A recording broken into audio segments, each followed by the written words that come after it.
You're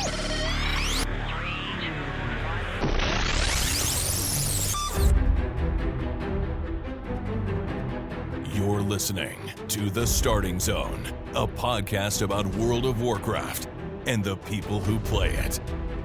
And now, here are your hosts.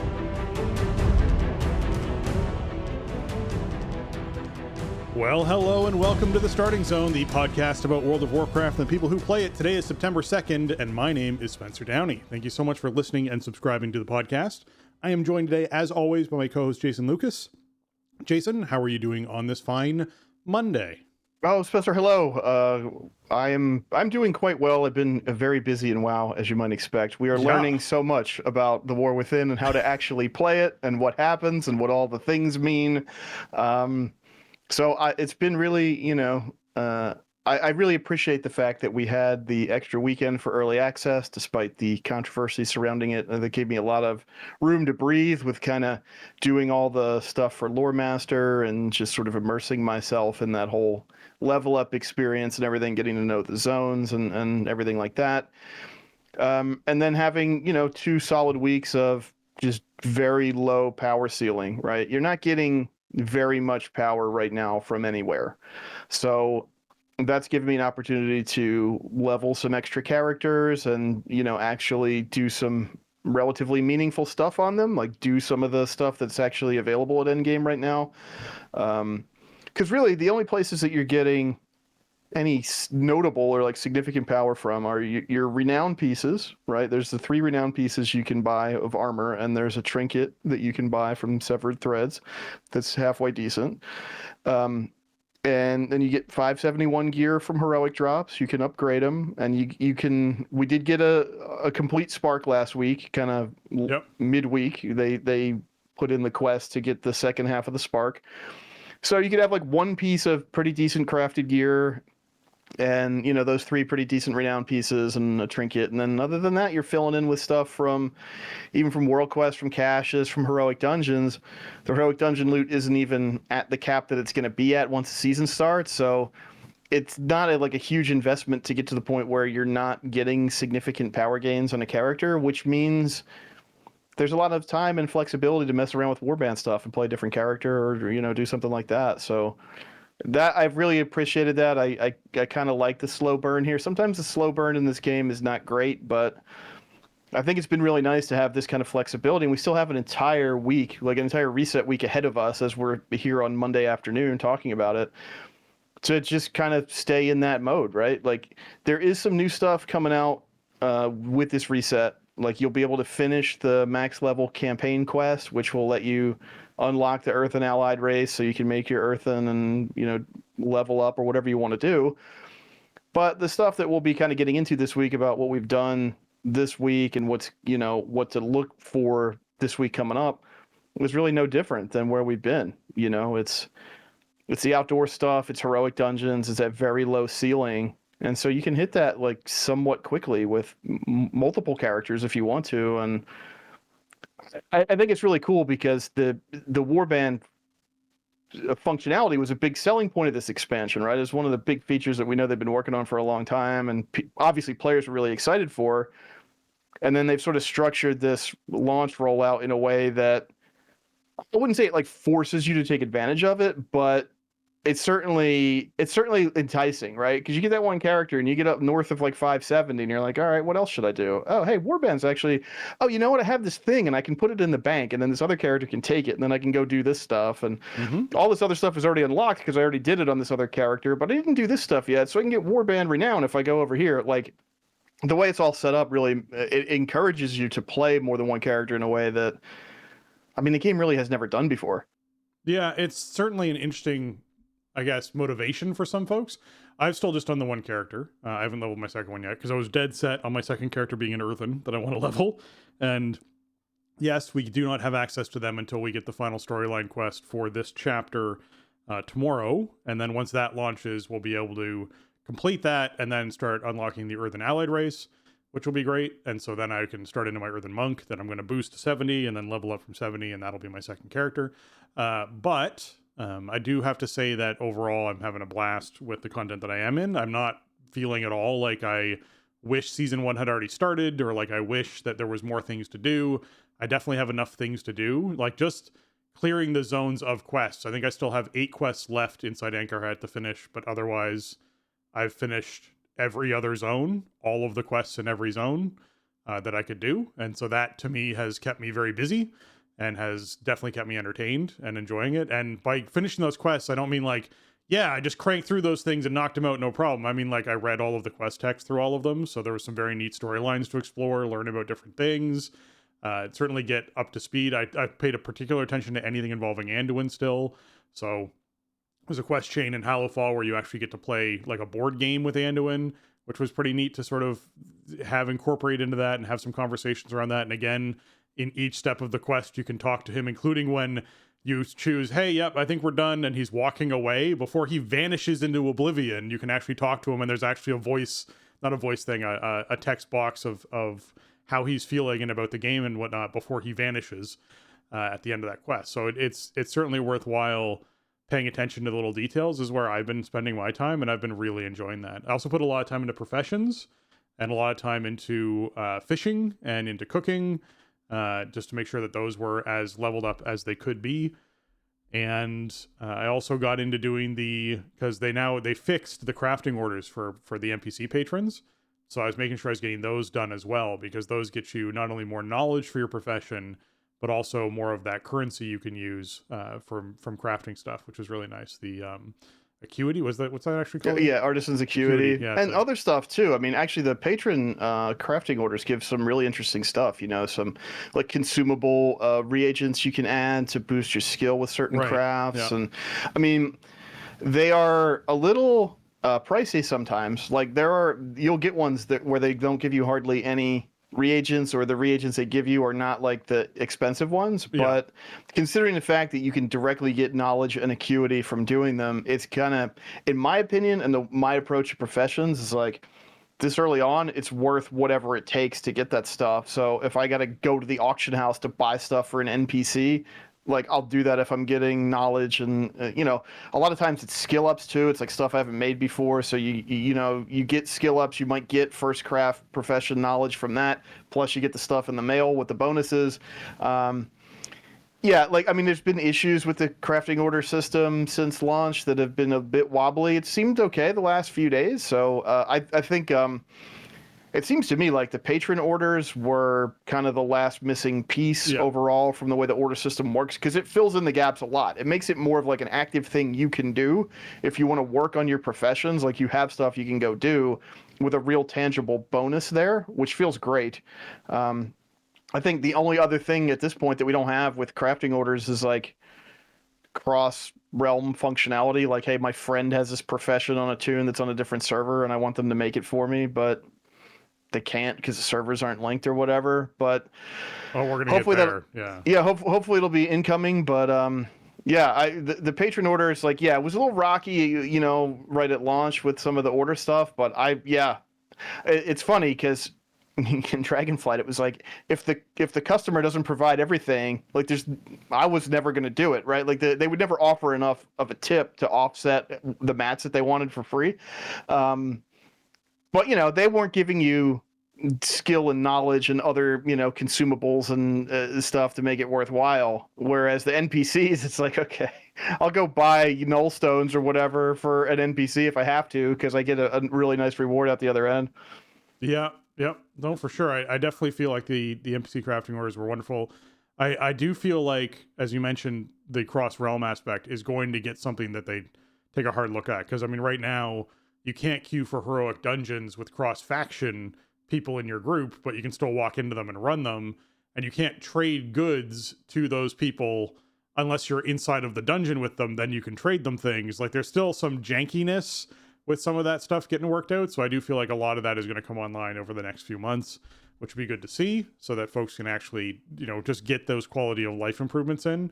Things that are doable. Like, it was just very strange things of like, oh, I can trade you this piece of loot as long as we're in the same dungeon together, but as soon as we leave the dungeon, I can't. But if we go back into the dungeon together, then I can. And you're like, okay, this is like that type of stuff was happening. I did a lot of heroic runs this week, just trying to get my character's 580 Resto Druid / Boomkin at the moment.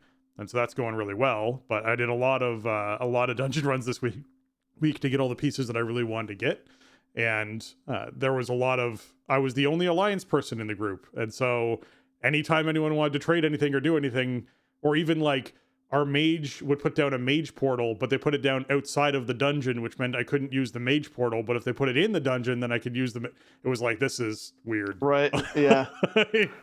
This is weird. So yeah, there's it's like not a rule. It's like a tech limitation or something. I don't know. You know, I don't know where the disconnect is there, but yeah, I like there's still some weirdness with some of the stuff they've connected. You know, where it's you kind of expect it to work a way that it just doesn't, and hopefully, that stuff will change before too much longer. Yeah.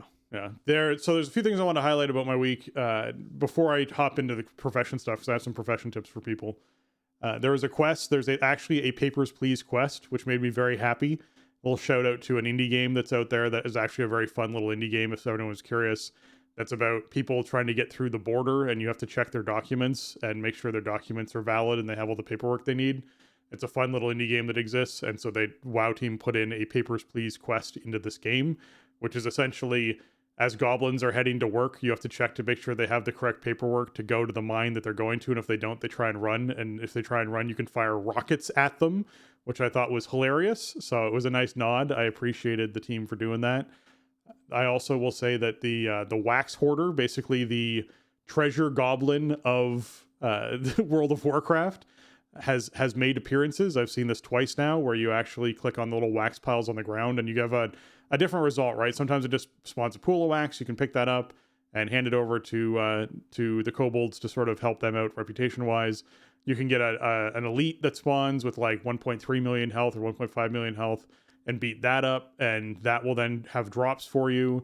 You can have a bag of loot drop, which then a bunch of kobolds come and try and steal the loot from the bag from, and you have to try and fight them off before they steal loot from it, which, by the way, is the hardest thing at the moment, because every single one that spawns has 1.3 million health, and they spawn one every 4 or 5 seconds, and their loot time is like 2 seconds to loot. So I think I've gotten away with like maybe 4 loots or 5 loots as the top amount of loots that happen from the bag throughout one of those, but as we get gear, that will get easier and easier and easier, and so I know why it's designed the way it is. It's just one of those right now, it's like, this one's brutal compared to some of the other ones that were out there. But yes, I did see the Wax Hoarder out of 2 of these results, and the Wax Hoarder will essentially spawn a treasure goblin of kobold type that runs around, and as they run, these little like spurts of wax will come off of them, and you basically have to catch the circles that are on the ground, and every time you catch them, you get an increasing amount of wax. So it's just sort of running around and collecting all the wax like that, sort of like when you're chasing a treasure goblin and it's spilling loot all over the ground behind it as it runs. It's a similar kind of idea. So that was kind of cool to see, and I like that nod as well. As I said, I did a bunch of fishing this past week, and so the fishing journal became something that I actually dug into and read a bunch of. Man, they put a lot of work into that thing. It's very cool to check out. They have not only little stories about the fish and where they're from and that sort of thing, but they list what they're used for, what zones they can be found in, all sorts of great information in there about the different type of fish types and things that you can catch. And it just felt like one of those cases of like, you know what, every profession has one of these panels, so we might as well put something in the fishing one. And they put in a bunch of really useful information, which I thought was kind of neat. So I'm glad they filled that out. That made me really happy. And a reason why I got into fishing was because of cooking. So the cooking system that they have in the game right now is also pretty cool, in that they have the prepared meats area, basically, where each of the foods that you want to make can require certain ingredients and also certain types of meat or a fish or something like that, but also need fish fillets and those prepared meats to be able to actually make the actual recipe that you're wanting to make. And in preparing those meats, you can get things. So here's my ginormous tip, if people have not figured it out yet, that I actually made some thousands of gold off of, which made me very, very happy, and was able to make a lot of food off it, which I was very happy about too. So here's a big tip for everybody. Cinderbee belly is your friend. If you prepare Cinderbee belly, as far as chopping up into steaks, you get the honey drop honey dollop that you can use to get more procs out of your food from doing that. So you want to break down a whole bunch of Cinderbee belly into steaks. You get a whole bunch of the reagent you use to proc additional food types, and then you make a whole bunch of food using that as the thing. So you just literally create this looping cycle, which is really nice for making up a whole bunch of food. So I maxed out my cooking pretty easily, which was great, and I actually made gold off of doing it, which was even better. And that is the thing right now is Cinderbee belly. If you see it going for less than 3 gold per, I would say is at this point you can make coin off of that, which is really nice depending on what people are doing for the honey prices and the other food that you're making. So I was able to make up a bunch of the stamina increase, primary stat increase food, which is basically the best thing I think you can make until we can actually get the feasts that are just primary stat. And speaking of feasts, the hearty meals and feasts are very cool. I don't know if you've checked these out, Jason, or not, but you can take 5 of one food type and turn it into one meal that you can eat that persists through death and can be put inside your warband bank to be shared on other characters. So if you're someone who's like, hey, you know what? We're doing prog tonight for the next 3 hours. If you take 15 food, you can make 3 food that will cover those 3 hours, and you never have to worry about not having a food buff or re-eating your food buff between pulls. And you'll probably go through less food overall because you're probably doing more than 15 pulls in 3 hours. So definitely a worthwhile thing for raiders out there. Yeah, really cool addition. It is. I mean, the cooking, overall, the cooking updates are they're a little more dense, right? Like cooking in the past has been like, okay, Yeah. just learn all the recipes off the NPC, like get all this stuff, and then you click the button and cook it all. Now it's like you get all these mats, and you have to turn the mats into steaks or whatever, and you have like an extra step of preparation, which is kind of cool because it's more flexible, right? Like you get the stuff from everywhere, from killing whatever kind of NPCs you're fighting or wherever you're getting the loot from. So you don't need to like just get. I remember back in like the Wrath days, I got to kill wolves. So I got to kill wolves for the next half an hour so I can make food for the week, right? Like you kind of just get stuff and then you can make it into the other like the food ingredients. And yeah, if you're expecting to die more than like 5 times in an hour, then the hearty meals are gonna actually save you. Like it feels a little weird at first to convert the 5 things into one thing, right? But when you think about it that way, like. If you are expecting to die enough that you're going to eat more than 5 meals in that time frame, then just make hearty ones and use those for that. Maybe don't like totally stock up on the hearty ones because you want to run food when you're outdoors or doing lower difficulty stuff. Then maybe you just want that standard buff. But yeah, if it's prog night or you're doing keystones or something, That's why you think you're going to be dying. Yeah, that'll save you some mats or some gold or however you approach it. That the biggest thing that you touched on there that I wanted to highlight was keystones, because that's the other place you want to use them, because it saves you time. If you ever died in a keystone and be like, all right, everyone get your food buff again, you're like, no. You eat the good food at the start of this run and you run the keystone, and it doesn't matter if people die, they always come back with their food buffs and their flask buffs, and you can essentially just rebuff them with your normal caster buffs, and then you're good to go. So that to me is another huge time saver for folks who are wanting to do on plus. So overall, I love the idea of the hearty meals. The feasts are neat too. I mean, the feasts are basically you convert 10 of a food into something that shares out with everyone else. So that's kind of a neat way to do that as well. I do think I do think cooking is going to be one of those industrious things that is around through the whole expansion, that is like people are investing gold in this regularly, which is kind of exciting to see. And I know people who are investing coin right now, just buying up materials to try and stockpile foods and stockpile things. So we'll see how that sort of, results economy-wise for the expansion. But so far, I'm really enjoying the cooking aspect of it.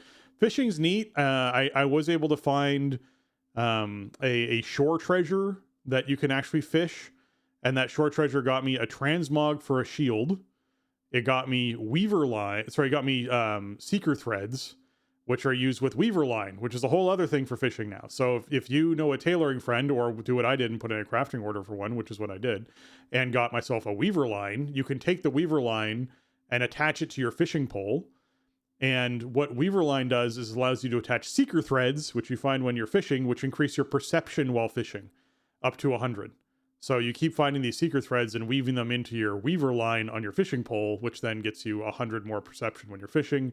For those who don't know, because I always have to freaking look it up all the time, perception helps you find more rare things when you're actually fishing nodes or mining nodes or herbing nodes or whatever it is. So perception means, hey, your chance of discovering something rare is higher. So it is kind of a neat thing. I like that they added this twist to fishing of like, hey, yeah, you find your local tailor and have them, you know, make you up this attachment, basically this enchant for your fishing pole that helps that out. So I was pretty pleased with that. I think that's a pretty cool thing as well. Man, the heroic dungeon runs though, I just have two things to really add here that I haven't added yet so far. City of Threads, there's just a chance you just die when you enter the dungeon. That's a thing, apparently. You just literally walk into the dungeon and someone's dead instantly and they have to release and just run back in immediately. Yeah, that's a thing that happened 4 times. Seems like a bug. That happened 4 times where people just zoned in and died, and you're like, okay. Weird. I haven't had that happen in there, but it sounds like hopefully a bug that will be fixed soon. Hopefully. I don't think, I mean, it's kind of thematic, I guess, but I don't think it's really supposed to happen. Don't think so. The other factor with that place that was important to point out was I think there's too many knockbacks in that dungeon. There are too many things that knock people back on too many bosses, and it's a running, like, it was such a running theme that there were 3 bosses in there, or I think 4 trash packs, all of which that knock you back in a dramatic way. And I'm like, this is too much in one dungeon. It just does not feel enjoyable to be bounced around out of control of your character that often inside of a dungeon. So I do think they could tone that back a bunch. That's my feedback for City of Threads, is those 2 things need to change in a big way. But yeah, outside of that, we're going to talk about Darkmoon Faire later on in the episode. I do want to say for folks, who haven't been paying attention to it yet, Warbound currencies are a big thing. Resonance crystals are a big thing. It's the currency you use to buy stuff from renowned vendors. So the fact that resonance crystals are a Warbound currency means if you're playing alts, you can send crystals to your main to afford the renown pieces you want to buy off the vendors if you do not have enough currency on your main, because the renown pieces are 2,400 a piece. It's easy to tear through that quickly when there's 6 pieces from renown. So just factor that in, and if you have an alt going, think about the fact that you can send that currency over your main to help yourselves out with that. And then let's want to hop into what's going on this week? You got more you want to cover? Well, I just want to touch on a couple things because I have been playing alts a bunch, like I kind of mentioned. I got my warrior to a place where nothing really feels super rewarding to do. So it's like, okay, keep up on weekly stuff and, whatever else I feel like doing. But I did quite a lot of heroic dungeons this week, and enough to the point where, like, there's nothing on her that I'm like, oh, I need this out of there to really feel like I'm getting somewhere. I'm sure there's upgrades, but it's like, at a certain point, like, again, we're at the low ceiling. I'd rather check something else out. So I did level the monk and druid to max level. I got the paladin started a little bit. I wasn't going to start the paladin, but then it was like, I really I want to play, but it feels better to level up the paladin than to maybe try to do this other kind of low impact stuff in the other tunes. But what I did was, the method that I took, right, was I skipped the Dalaran intro, and then it just puts you in Dornegal when you do that. And, wow. Okay. Yeah, and then, so you start off with Bran in the Explorers League headquarters. And from there, you can pick a zone to start, and you can pick up some other stuff in the city, get your profession trainers and all that. That is a huge skip. I just want to highlight that is a huge, that is a 2-hour skip of time. Yeah, pretty much. Yeah, for sure. That's huge. So what my method has been is to then immediately go do the beginning Isle of Dorne quest campaign. With my profession knowledge in check. So, like, you do the questing up until you defeat the Crypt Lord and make him go away, and then you have to fly to Dornegal in the quest line. At which point it phases out so you can mine an herb, and so if you're a gatherer, you can then just run around and get a whole bunch of stuff on that starting island, which is a lot of XP at level 70. I got half a level. By the time I got to the druid with the paladin with the 15%, I got like half of 71 just from that section of the game. Yeah. And then I will go to Dornegal. There's sort of the Dornegal intro quests, and then that kind of phases you into everything in the city kind of works now, right? So that's good to do, because then you can get the weekly quests and you can get, all the other, the profession stuff and whatever else, the crafting tables and what have you. At that point, what I've been doing is go zone by zone and do the bonus objective areas and whatever world quests are active in each zone, which usually gets me to about 74, 75 by the time that's done. Then I will spam normal dungeons for a few levels. Unfortunately, what I've found is that, like, normal dungeons are really the best, like, most reliable source of XP. But spamming them, especially like just full queuing into a group, like without any friends or anything, is kind of a drag, especially when you're tanking, because people have like wildly different expectations about what's going to happen in here, right? Like, it's some people's first time ever seeing it. It's a level up dungeon. The game is brand new, right? Some people are on their fifth alt and they're trying to speed run through the whole place, and they're zooming ahead of the tank, pulling packs back onto you while you're trying to round up casters or whatever. So I don't want to spam dungeons from 70 to 80. But the thing is, like, the XP is too good. Like, the delve XP is not that great. So if you have a quest to go in and do a delve, like, that's a good thing to do, because you'll get XP inside the delve, you'll get XP for completing the delve, and then you'll get the quest XP. So the overall trade-off there is pretty good, but like spamming delves is not, in my experience, very effective for getting XP. But so what I've been doing is I'll grit my teeth and I'll bite the bullet and I'll do my dungeons up to 78, hopefully with some friends if I can rope anybody in with me. And then I'll just do the campaign quest. I'll pick up where I left off in Isle of Dorn, because you get a lot of XP for those quests by the time you get to 78, and the gear ends up being pretty good. Like, if you end up like 79-ish, you're doing quests and completing them, you're getting like 545 greens that can roll up to like 552 purples if you luck out. So like, that's pretty damn good gear to get started. You can kind of skip the whole normal dungeon process almost. Save the world quests that grant gear and save your weeklies until max level, and you get a whole nother huge round of gear. And then if you have the crystals to move around, or you got a bunch, then you can immediately just go to the renowned vendors and get your epic pieces. So that feels pretty good. That method felt really nice on the druid, especially. The monk got a little sloggy. I felt like I was just like ready to be done by about 78. But then that extra 5% starts stacking up. So the druid was that much faster. It felt really good. I think that method has been really nice for me. So it's something I would recommend. Like, mix it up a bit as you go. Like, I think spamming normal dungeons is a drag, but kind of a necessary evil, because the XP is so good. But you won't get your gear won't come out as good that way, because you're going to loot. You're not going to get loot off every boss you kill. You might do an entire dungeon without getting a piece of loot. Now you get a third of a level, and you didn't get anything. If you did enough quests to get a third of a level, you'd get probably 2 or 3 pieces of gear along the way, which would increase your item level all the way up, So I highly recommend mixing it up and finishing off with campaign quests, because you get pretty decently high item level there. And yeah, once I got all this stuff done, then I went and did all the weekly stuff that we're going to talk about today on the alt. So I made sure that all 3 of my max level tunes kind of checked all those boxes for the week to get as much stuff as I could. So I got some time today before reset. I'll probably mess around with the paladin a bit more and see how high we can level him. Makes sense.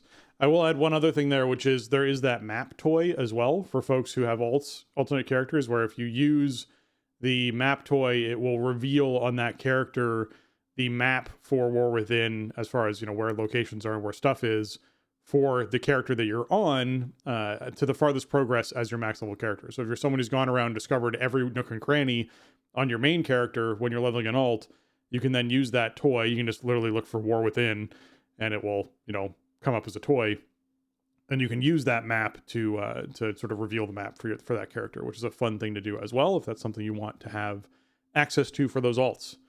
All right, I think that's good. I think we'll pop into what's going on this week and start diving down the list, because it's a fairly chunkin' episode, as you might expect. Here we go.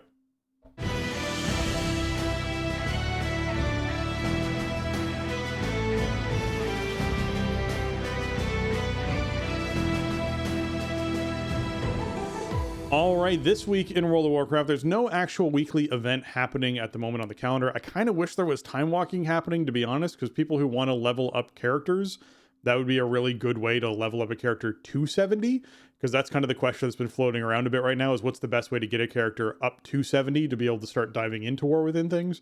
So I kind of wish there was time walking around right now, but there's not at the moment. So the answer is it would have been to have played Radiant Echoes or that would have been They did chunk the XP requirements down super far, but yeah, actually time walking would be perfect because it also only gives like normal dungeon equivalent gear typically. So yeah, but then you wouldn't have, I guess you wouldn't have the wrapper for the, doing the 5. You wouldn't be able to put that in because that would be the only way to get the raid gear. But still, there is no like scheduled weekly event this week. Exactly. Even if they'd left the wrapper alone as it gives you Dragonflight raid gear, people would have been like, whatever, that's fine. It's preseason. It is what it is, right? That to me would have still been acceptable inside that case. But we do have a checklist of things that we want to be sure people are sort of, I guess, doing throughout their week. So started off, the Call of the World Soul happens. And basically these are activities you can do, and you basically choose one for the week. So the first one is World Quests, where you have to complete 6 World Quests in Kazalgar. And if you complete this, then you get the reward at the end. Or you can choose Snuffling, which is sort of helping out the kobolds kind of area. And you can dig 5 disturbed earth and discover 45 World Soul motes while skyriding. Those World Soul motes actually do give you some interesting things when you fly through them. So if you see those like basically azurite energy floating in the air, fly through those things and you can get some different currencies out of doing that. But yep, that's the Snuffling one. The dungeon one is complete the offered dungeon on normal or higher difficulty. And so that we say offered is because this week I think it was Cinderbrew Brewery, and they could be changed and different next week. So we don't know which one that's going to be. But normal or higher is really achievable. And I think that's a great place for where this sits. Awakening the Machine is defeat 20 cumulative waves in the scenario for the actual quest that takes place in the deeps. So if you head down there and talk to the fella who's basically right in downtown area, he will put you inside the scenario. And the scenario is actually interesting. So you get waves coming at you. There's certain ads where if you interrupt them, stun them, or knock them back, or whatever, is basically disrupt their cast, they go away immediately. If you are actually DPSing, different ads, you can knock them down as far as DPSing them. What you're trying to do is buy the person at the center of the room time to activate the machine, and you are essentially destroying the waves that are coming at them and defending that person. And there's like breakpoints where like you do 4 or 5 waves, and then they're like, all right, you can recuperate, chill, let your cooldowns come back up, all that kind of stuff. Let me know when you're ready to start the next set of waves. And you just do that until you've done 20 waves. And there's an achievement for actually doing all 20 waves. You can get that done too. So yeah, that's the Awakening the Machine. Now the rewards you get for this kind of stuff is you get a max level Pinnacle Cache, which is a Spark Fragment, which Jason mentioned. Hey, look, Spark Fragment, you can actually get a Spark for the week. You get some gold. You get a green quality item around 574 item level. So that's on the track, the first track, which is good. So is that Adventurer? Is that what that one is? Because Veteran after that, right? I think it's Adventurer track. Man, I can never keep the names. I think of it's them Adventurer. straight. I think that's what it is. I think you're right. Someday it'll stick. They've only been in the game for like a year at this point, so maybe a few more years I'll understand what they're all named. I know the next one up is Veteran. The Valor Stones is the other thing you get out of that. You get some Kedge, which is that new currency down in the Weaver area, as well as 15 carved Harbinger crests. These do not count towards the weekly cap, which I thought was interesting. They actually state some of these things in a different way. So I think the cap right now on crests is 180, and I have 240 or something like that because I kept earning them from sources that don't count towards the weekly cap, which I thought was kind of a nice touch they threw in there for some of these. The restored coffer key is another thing you get, as well as the resonance crystals. Now you might be like, what's a restored coffer key? That's an interesting thing that I have 4 of sitting in my bag because I've been playing since release. And if you've been playing since early access, then you might have more than 4 because I think Blizzard might have flubbed up and accidentally allowed people to earn them during that first week. And if it was intended, then I think it's weird that it was intended. But if you have these restored coffer keys, what these do is allow you to go into bountiful delves. And once you've gone through the bountiful delve at the very end, you can crack open a bountiful chest, which has particular rewards in it. The rewards that are in it are based upon what you have access to based off the level of the delve that you're in. So the higher level delves you do, that bountiful cache gets more rewarding, which means there are people out there who are holding on to their keys until we can actually go up to like 7s or 8s or 10s as far as delves go. to be able to use their keys on those delves to get a higher and better reward out of those delves. So that's currently the strategy a lot of folks are doing. I used 2 of my keys because I was curious to see what results were and whether they were consistent. They were consistent and they weren't, phenomenal results. So it's like, all right, I'll just hang on to the other 2. I don't need to do bountiful delves. That's fine with me. I'll just avoid doing them. Resonance crystals is the other thing you get, which is that currency for buying stuff off renown vendors. So keep that in mind. You also get the level up experience, gold, and Algari Adventurers cash as part of that overall reward. So it is overall a certainly choose one of these, get your pinnacle cash for the week, do that every week.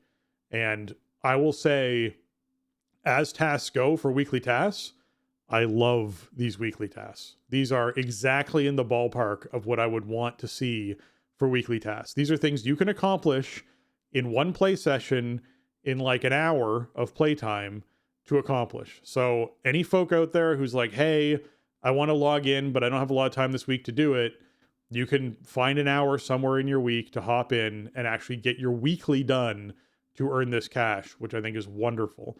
And there's no cap on restored coffer keys, so you can keep earning them. You can bank them all up until you have that big day where you can go in and run a bunch of delves, get all the bountiful delve stuff done if that's what you want to do.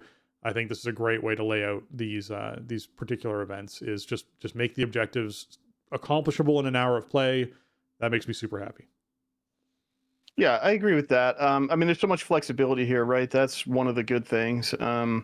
The way we saw this come through in Dragonflight, it was sort of like, well, you got to do the same thing every week, right? And maybe you don't want to do that. Maybe they get stale or whatever, and you want to do something else. So, you can pick something different. I assume that this is going to rotate, like as you mentioned, the dungeon. I assume that that's going to rotate and be a different dungeon every week. Maybe the Awakening the Machine slot we saw this week becomes a different other event in the world. Could be Weaver based. Could be one of the other factions. It could be something else. Yeah, so we'll see. We've only seen it once, so it's hard to kind of establish any kind of a pattern. But this does come from Farron in Dornagal. I wanted to point that out. I mean, you can't really miss her. She's right in front of the inn, and she's got a blue exclamation point over her head. So definitely pick that up. I think this might be a purple one. Might be one of the triangular purple ones. No, I think it's the blue one with the spike shooting out of it. It's hey, come do this for sure every week. Yeah. And so, definitely pick this up and pick whatever suits your play style. For me, it's probably always going to be World Quest because that's sort of my first thing to go do at a reset. Like, I know I'm going to do 6 World Quests, pretty quickly, especially while I need crystals, I need renown rep. You know what I mean? I need all this stuff in the outdoor world. So that's easy for me. I can go do it by myself at my own pace and just get it done. But we'll have to see, what options we kind of get in rotation. But I would say compared to the weeklies that we saw in Dragonflight, lower time investment and more variety is sort of the thing here, which is awesome. Also, I forgot to put this in the notes, but there is a weekly dungeon quest that is like just to the left of the inn if you're walking out of it in Dornagal, and that'll send you to a particular dungeon. And the reward is basically a full renown rank for the renown of your choice. So definitely pick that up before you start going about your business for the week. And then you can repeat these on... you repeat the dungeon quest on characters, but it won't give you renown rank, right? You can pick some crystals or you can pick some Kej, which is cool. And also it doesn't mean, the correct thing to do is have 20 characters doing the dungeon weekly to get your renowns all finished fast. That's another thing to keep in mind. I gotta remember to work that into our weekly checklist format here, but don't forget your dungeon weekly. At least in this window where we all need all the renowns, right? That is one of the main things I think you should be focusing on, especially this week while we have no season, we have no other, big power sources.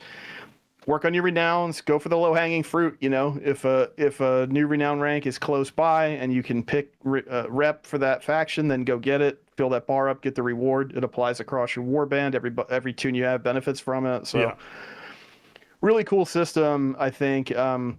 I think you could tell there's some lessons learned here with the Call of the World Soul in terms of how it's laid out, right? It's way more player friendly, I think, than this same type of thing in Dragonflight ever was. Yeah, I definitely will say, not only because of, you first mentioned Renown, so I do want to mention, not only am I thrilled about the fact that Renown is a warbound thing, so all of your alts essentially are as progressed as your main, as far as renown goes, and they all contribute towards it if they're doing activities you didn't do on your main, which is why they have this is a one-time warbound reputation increase that you can get from certain quests and major quests that are out there. It is something to me that is just really enjoyable to feel that progression happening. So I'm pretty thrilled about that. But overall, I will say that that this is sort of the beginnings of what you need to check out this week, because it just keeps going. Before we do, though, Jason, if you could just turn your volume down by like 3 decibels, it'd be perfect, because you're peaking every now and then because you get excited, which I think is good. It's just that little touch. All right. When we dig into this, let's start back up with, all right. Severed packs is the next thing that you're probably going to want to be sure that you're paying attention to. This is where you're choosing either the Weaver, the General, or the Vizier to support for your week. This is Warbound wide, so keep in mind this isn't something where like each of your characters can choose a different one and you can do all 3 of the tasks and get all of 3 of their reputations up at the same time. You are choosing which one of these you are actually going to be participating with. The pact will grant you a bonus ability in Ashkahet, the pheromones allowing access to particular subzones in the City of Threads and the City Rumors mini world quests and treasures. Higher standing ranks grant world buffs and eventually unlock titles and cosmetics. You complete the Ashkahet world quests to fill the bar and earn a cash from your pact NPC of choice. Yeah, this is pretty cool. So I went with Weaver right away because I liked what Weaver would unlock farther down the chain. I basically looked at, all right, what am I going to have access to as far as this talent tree goes that they sort of lay out for you?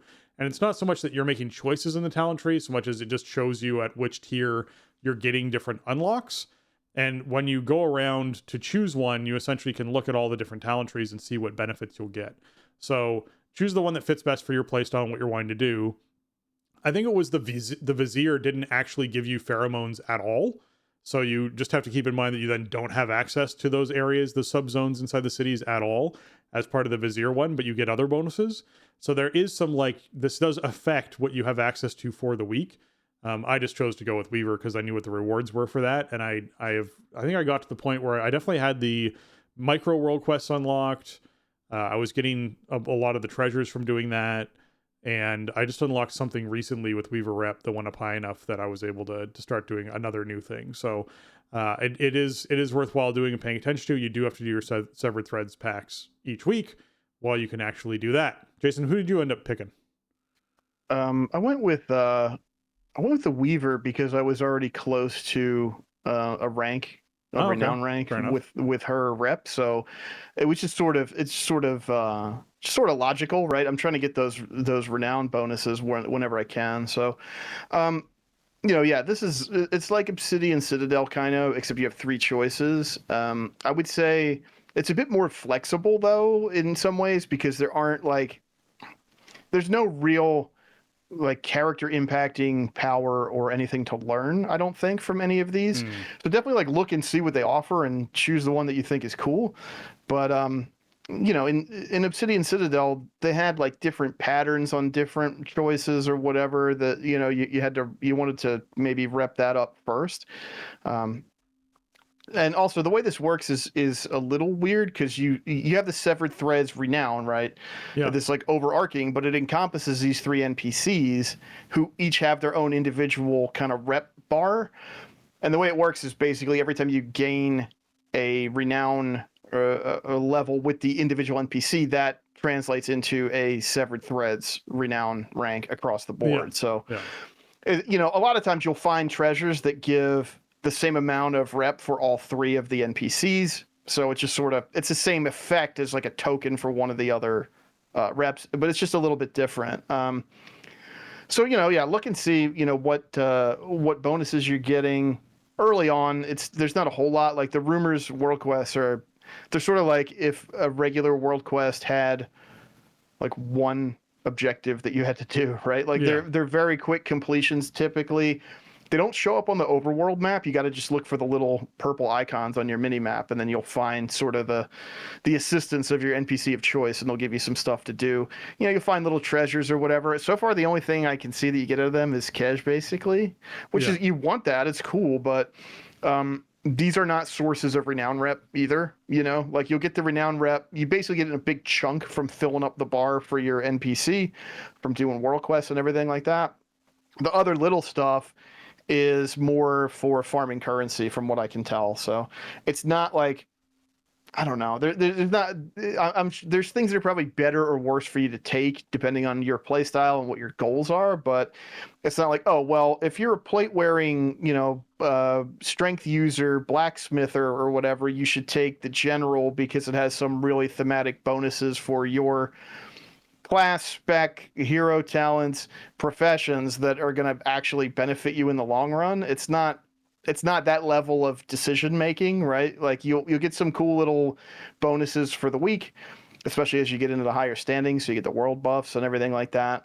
But it's not like life or death. And ultimately, I mean, my goal is to get all three of them ranked all the way up and be able to have everything unlocked from the system, right? The cosmetics and all that stuff. Oh, for sure. And then end up just going with whatever bonus I feel like I'm going to use the most that week. And I'll say, based off the pacing that I'm seeing, that's not like a difficult goal to achieve during season 1. I think you could probably achieve that in season 1 if you're just playing the game regularly and participating in the activities regularly. All right. Next up that I want to highlight here are the actual world events that are going on. The special assignment world quests are out there. The world quests that require completing a certain number of world quests to unlock their zone, and longer and more challenge. So that's a great example of that is there was a world quest yesterday that I completed inside of the deeps that meant that I could then go and do, basically there was like a lock over top of another quest inside the zone and go and do that quest, which then gave me a larger cash reward. So you might see on your map when you're actually clicking through zones, like a world quest or an icon that has a lock over it. And when you mouse over that, it'll tell you complete X many world quests in the zone to unlock this. And that gets you that cash, which also gets you some more stuff. So certainly a worthwhile thing to do, that special assignment world quests that are out there. The longer and more challenging, these quests tend to be longer and more challenging than the War Within World quest, typically involving multiple steps and objectives. And you get your seasoned adventurer's cash out of doing this, which contains an upgrade item for, different things you might use for crafting or whatnot, as well as gold and random gear and recipes and restored coffer cash. Some of the cooking recipes that you're going to want down the line are a random chance. So keep that in mind. Like there's different things for different professions that are just like random drops attached to things like this. So there is going to be some motivation for participating and getting these caches as frequently as possible that you can do. So that's the special assignment world quests. As far as the theater troupe goes, this was definitely a big hit, I found. The first time I did it, it was incredibly lagged because there were way too many people there trying to do it. But the second time I did it, it wasn't. It was actually well handled. And this is an outdoor scenario that takes place on the surface. So you don't actually have to go down to the depths to find this. And you basically go to a proscenium just outside of Dornogal, and it starts on the hour, every hour. And you complete the objectives. And what that means is basically you talk to the stage manager who goes, hey, I've got jobs for you, and basically sends you out to complete tasks. That could be cleaning up in the stands. It could be moving scenery around. It could be fixing glitches with holograms. It could be all sorts of things with different tasks. And basically, once you sort of completed helping out with all the different tasks and doing the final scenario of whatever performance you're doing, because it seems like the performances are also different, because we definitely had different finales for the different things I was doing, then you get yourself the weekly reward of the Theater Troops Trove, which contains, again, some upgrades and random stuff and a restored key and some recipes and that kind of thing. So lots of stuff you can get out of doing that. Certainly worth doing at least once a week. I know people who are doing it just because it's fun and they enjoy seeing the different versions of it and they're having a good time with it. So I certainly feel like that Theater Troupe is a big hit as far as when you look at things like the feast that people used to do and those sorts of events that were taking place. I think this one's lining up very well, and there's only the one of them, so you don't really have to worry about doing like 12 yet, which is making me happy. So yeah, it's good to see. Yeah, I mean, a couple things on this, because this is it's the dreaded timer-based outdoor public event that we sort of lamented. Like, Yeah, I think it's safe to say we love Dragonflight around here, but that was one of the knocks on it, was sort of leaning into all these public events, and it was a lot, and it was, as time went on, it was hard to even map out your schedule for getting these done. Theater Troupe is the only one at the moment that's like this, where it's on a timer. And the really good thing about it is it's about like an 8-minute experience. It is not a community feast or Super Bloom length type of yeah. It's definitely not event. Super Bloom. Oh my god, yeah. It's basically really what it really is the most like is a time rift from Dragonflight, where you constantly have an objective for your character up to go do, and there's all kinds of stuff happening in this little area. It happens once an hour, and it's like 8 minutes and done basically. So yeah, definitely worth doing once a week. Get your cash. One thing I think we probably want to point out is you will get a total of 4 restored coffer keys off of these types of events. Yeah. In a week. So you don't have to do all of this stuff every week to max out on your coffer keys, but you do want to max out on your coffer keys. So just keep that in mind. You can do like the 2 weekly special assignment world quests and the Theater Troupe and Awakening the Machine, and you have your keys. And then if you don't want to do other outdoor stuff that rewards it, then you don't have to. You can if you want the other stuff it rewards, but you won't get restored coffer keys from it. Yeah, exactly. The thing to keep in mind is like what we've just listed is the Call of the World Soul, the Special Assignment World Quest, the Theater Troupe, Severed Threads, World Souled Memories. Awakening the Machine is something that was your choice in the initial, like, hey, what were you picking between for the Call of the World Soul? Like, it is one of those things, but it's also its own event that you can choose to do every week and defeat up to 20 waves and get a weekly wrapper with the Awakened Mechanical Cache and get some rewards out of it. So it is also part of like your just normal weekly rotation that you can do. It just could be a double up situation where you're completing not only your Call of the World Soul, you're also completing your Awakening Machine at the same time and getting double the reward. That is an option you can do. The one we haven't talked about yet is Spreading the Light, and that's the last of these, and that is an outdoor event in Hallowfall involving completing World Quest type objectives, defeating rares, and contributing Radiant Remnants. If you actually contribute the Radiant Remnants to lesser key flames, which you have that giant cauldrons of flame that have like a timer ticking down on how long they're burning. There are smaller versions of those around that you can put 3 of the lesser fragments into. And when you do that, actually, you'll have an NPC come running out with an individual like lesser quest that you can do for even more reputation and other rewards that you can get. So definitely be sure you're doing those every week as well as part of this event. So if you've gone around and done the major quests, but you haven't lit up all those little key flames, be sure you're going around and lighting all those up.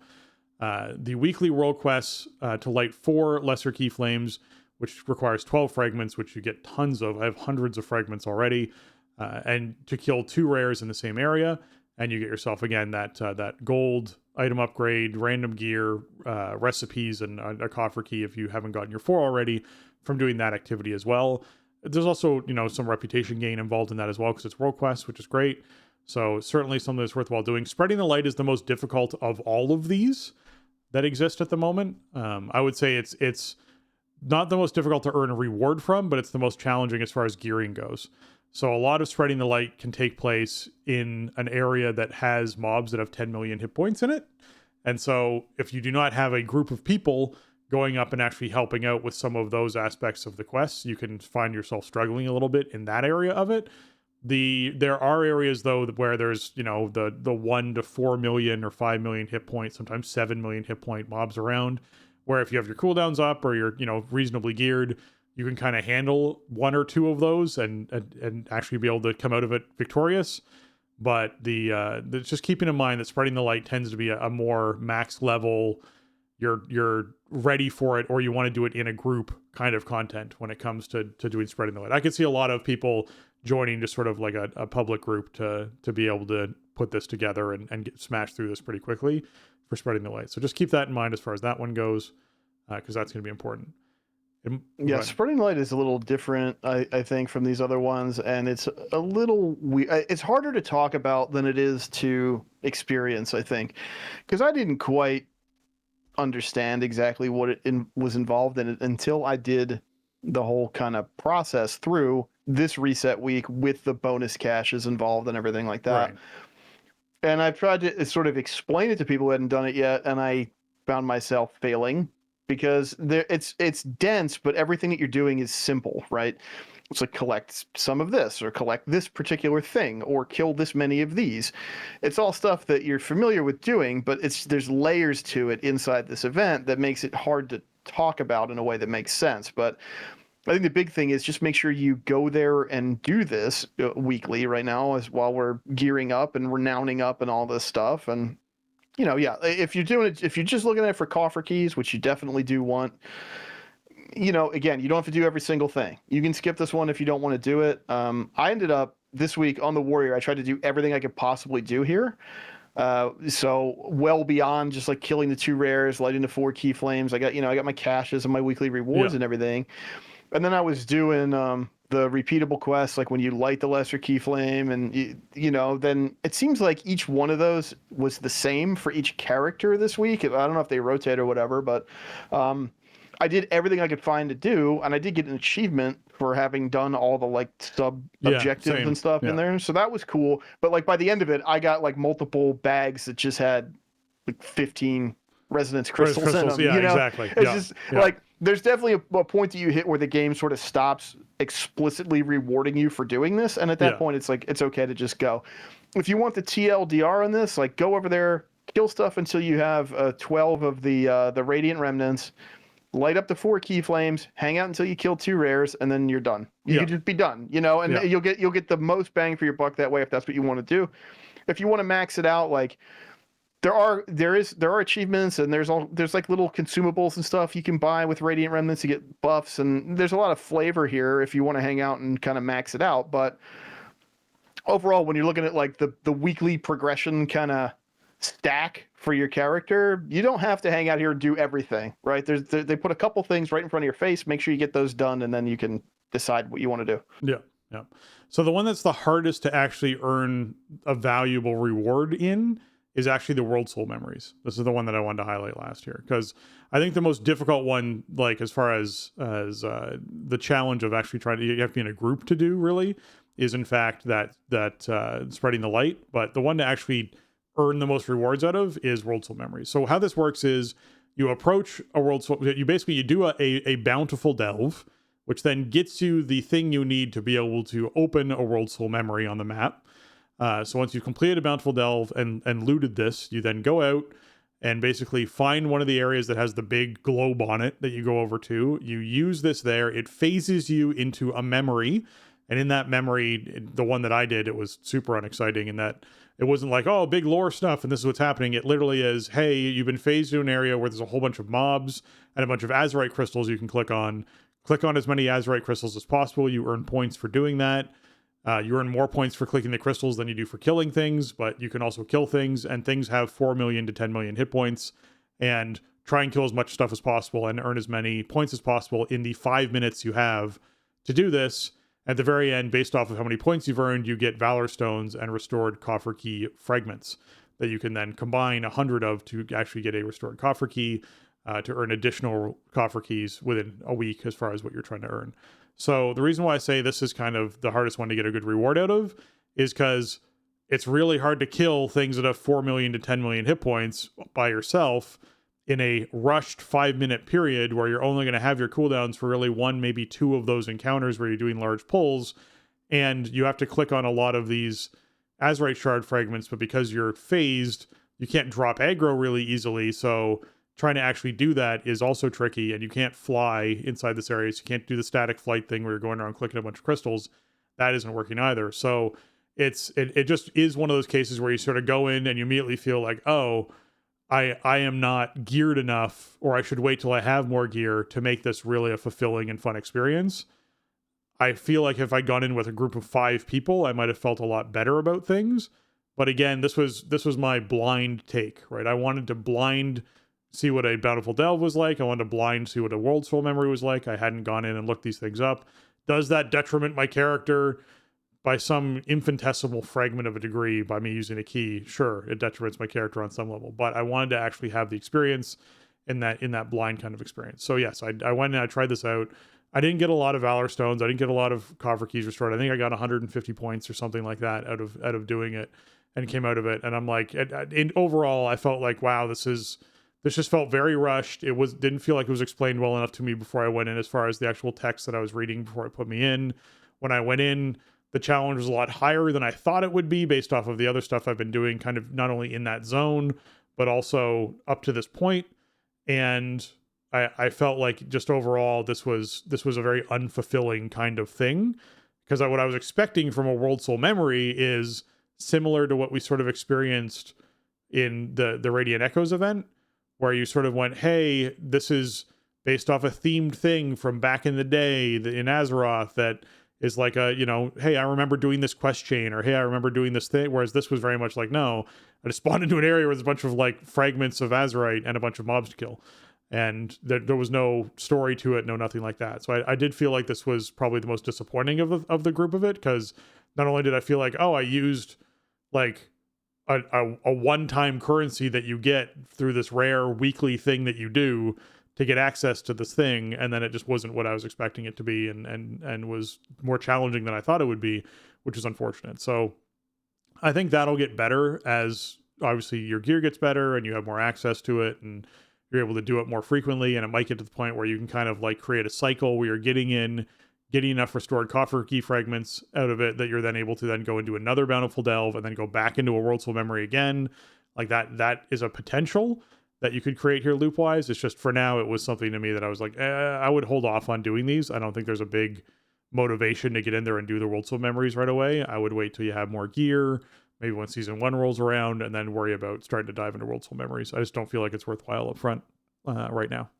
Yeah, I haven't done this yet because I haven't done any bountiful delves. I've just been kind of banking my keys for the beginning of the season, because the rewards you get out of delves at tier 3, they're just not good. Like, I like delves. I think the interiors look great, and I think there's some cool varied gameplay in there. I like that, they're group agnostic and all that stuff. They're just not really an important outlet right now to gear or gain XP or whatever. So I'm just kind of holding off on that. But what I'm kind of thinking, and to kind of touch on a point you just made, like, you may be able to get to a point where you don't really need to do the other stuff for restored coffer keys if you don't want to. And, maybe you're coming in with your 4 keys for the week or whatever. The week starts up. You do your bountiful delves. You get your Radiant Echoes currency so you can start up the World Soul Memories. And then you get your 4 keys for the week out of doing those. And then off you go, right? And then you don't have to do these other activities to earn a restored coffer key from them. I think right now there's just too many good reasons to be doing all this stuff because you need all this renown. But maybe late season, it's like, okay, I just want to be able to run the bountiful delves because I'm gearing in delves or whatever. Then you can kind of just focus on that loop you talked about.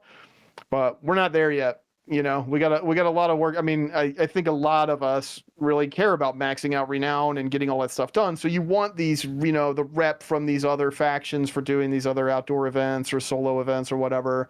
You want to get all those bars filled up so you can get all your rewards and unlocks and all that stuff. So, the good thing about the way the system is designed is, like, again, you can just not do 1 or 2 of the things on the list, and you're not really missing out on that sort of weekly drumbeat of, like, get your 4 keys and get your caches or whatever. It's just the impact is a lot less because of the way it's structured.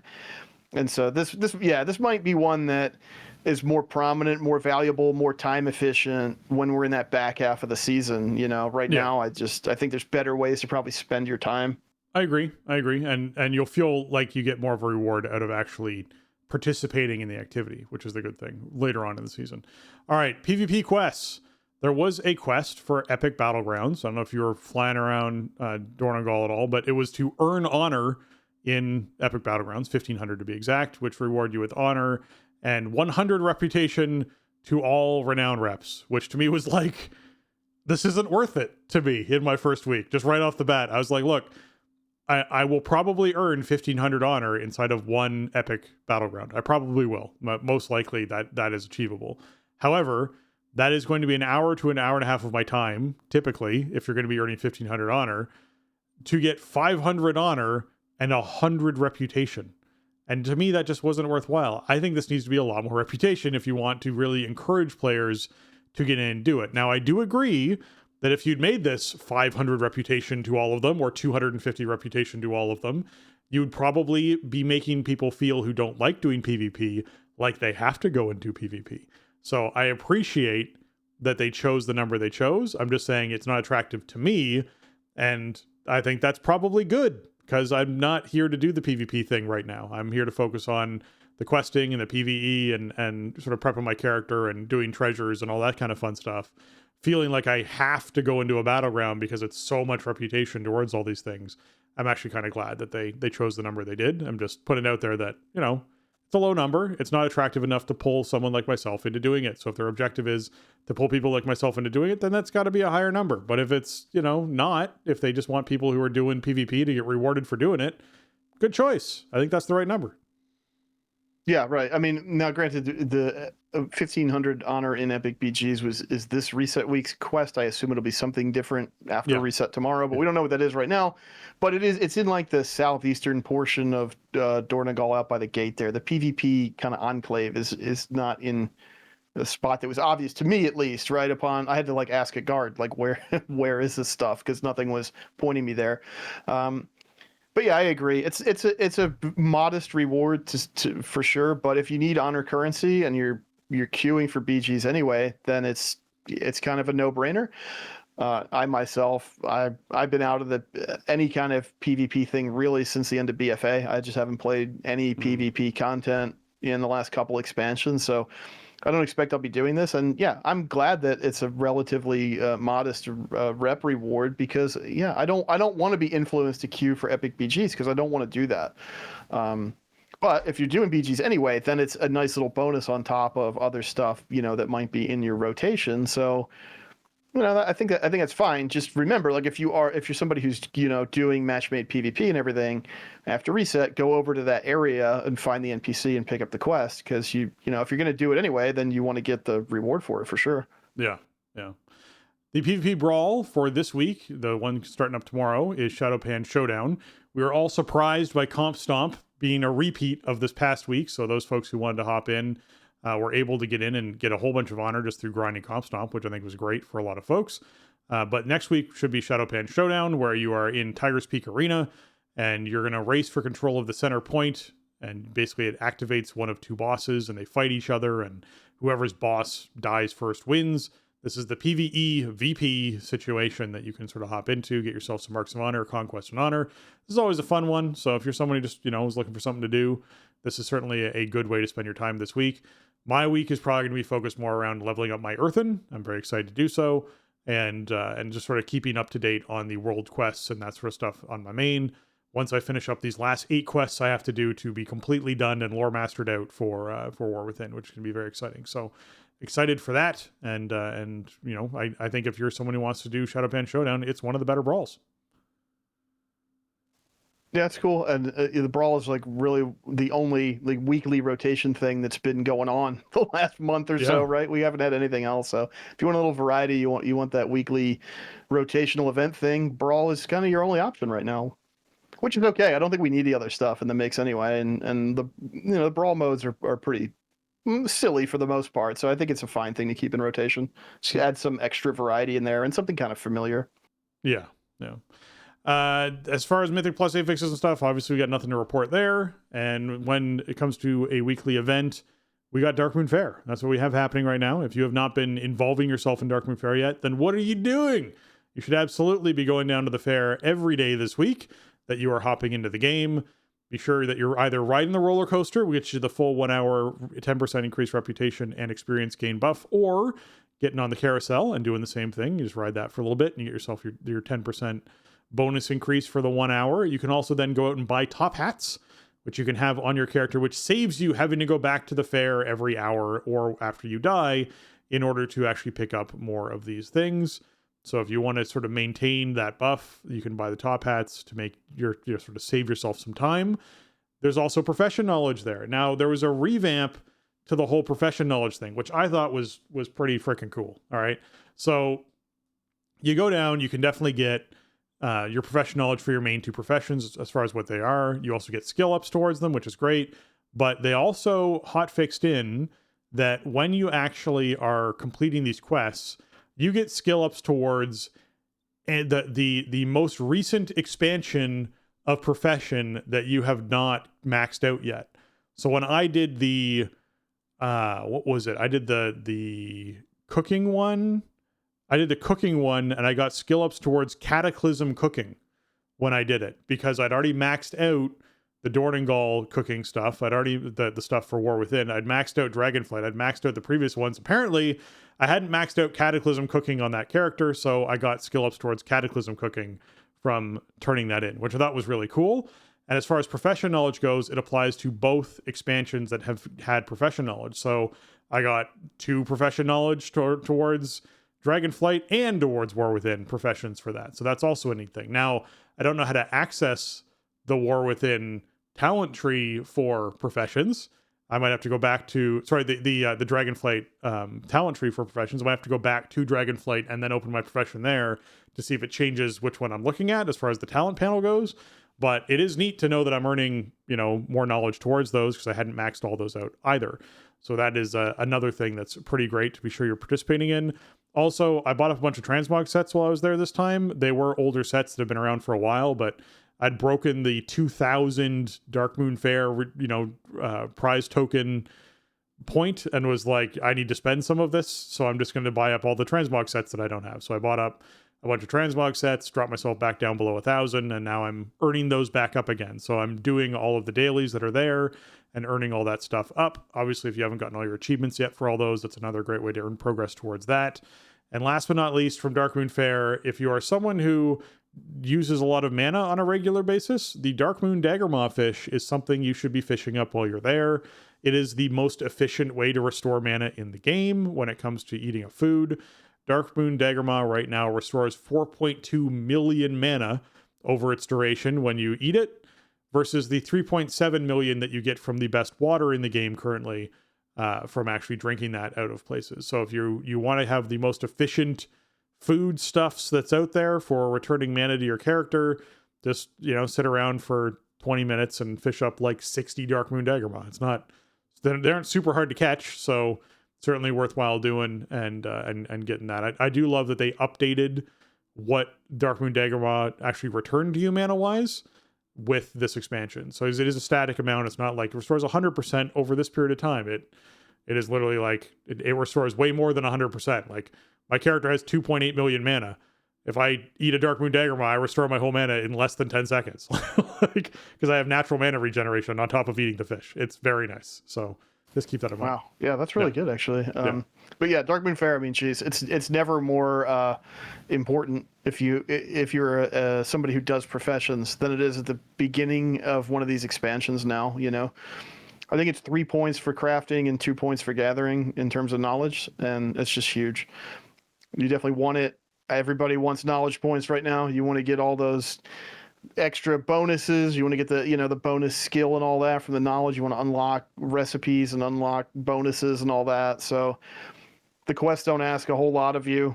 So just make sure you go do those this week on every tune that has professions, even if it's a tune that, like, I don't know, even without crap. Like I got a double gatherer, just to grab stuff, get some XP while leveling, and then pick up stuff I can funnel to crafters. I got to get him over there and make sure I get this bonus knowledge. And yeah, also, man, make sure you get your bonus rep going, even if you're done leveling for now. If you're not leveling any other tunes, like, you better have that ticking when you start turning stuff in after reset, right? Because one thing they've done with Renown, it seems like, with rep, I guess, you get it in like huge chunks. You don't get kind of 500 to 2,500 is what it seems to be. Yeah, we're not really getting the little like drip feed of rep from different stuff. We get like big ones. So if you forget that you don't have it and you click the thing and you get your like 2,500 rep for the week, you just missed all of that bonus. So yeah, make sure you have it rolling. Yeah, picking up some top hats is a good call if you want to spend a few tickets on that just so you can keep it going. It's really big right now. I mean, everybody needs rep, right, across all these 4 new Renown reps. So great timing for a Darkmoon. Just take advantage of it. Don't forget it's going on. Get everything you can out of it while it's up. Yeah, exactly. I definitely think it's worthwhile having the buff. I will say, if you're someone who's like, I'm not stressed, I'm just casual, I'm not worried too much, Yeah, I mean, you're missing on 250 rep from turning in that thing, and if you're turning in multiple of those a week, you're potentially missing on 1,000 reputation, which means you're going to be a couple of weeks or a few weeks behind someone who is doing that when it comes to renown, when everything starts capping out at the top end. But again, if it's not something you care about, then don't stress over it. But yeah, it's an easy thing to do to earn a bunch of bonus reputation. So take advantage of that for sure. Outside of that, I guess we can just move into hot fixes. What we got going on with hot fixes is a lot of achievement fixes, a lot of class fixes of abilities, and an important one here for characters and NPCs. They adjusted the scaling of enemies in War Within leveling content to increase their health, bringing the duration of combat more in line with the expected WoW behavior. This change is most noticeable at level 70 and has a reduced impact as you level. Enemies at level 80 and above are unchanged. And this comes from developers saying that they've seen data and heard a great deal of feedback that players coming into Khazalgar with endgame Dragonflight gear were extremely powerful relative to the initial content. It is entirely intended that effort put into gearing translates to a significant combat advantage at the start of a new expansion, but the values we've been seeing are extreme and not even allowing time for normal combat rotations. This disparity also caused mixed level groups to experience skewed results, with lower level players contributing drastically more than level 80s. So yeah, I think this is important to fix.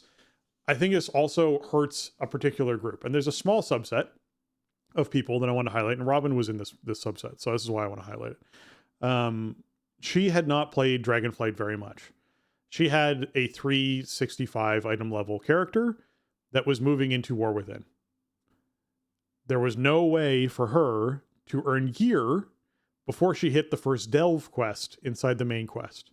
She did every secondary quest she could find before hitting the first campaign quest that forced you to do a delve. She could not, at 370 eye level, kill the boss at the end of a level 1 delve. It was not actually something her character could do, because the item level she was supposed to be at, based off of the level 73 character that she then had, was supposed to be at 460 item level, 100 item levels higher.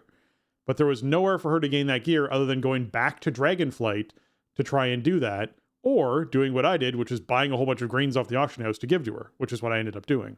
Just going, here's a whole bunch of greens, put these all on. Now you have 100 more item levels, go out and do things.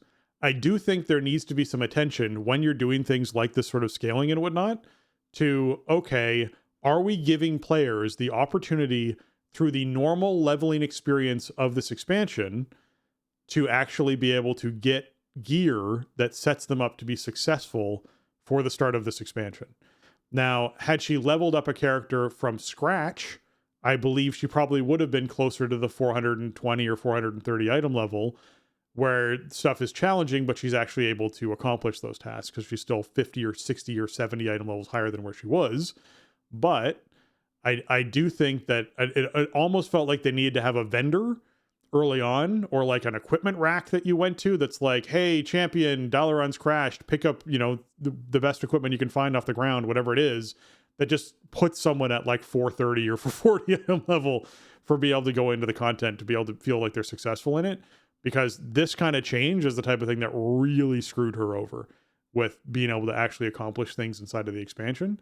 And yeah, it comes down to, sure, had she played more during Dragonflight or done the Radiant Echoes event or whatever it is, she would have been geared enough to be able to chunk through this content. But in general, I do feel like when you're designing a game for players, the quests that lead up to the first delve should probably gear a character out enough that they can complete the first delve. That should be a thing.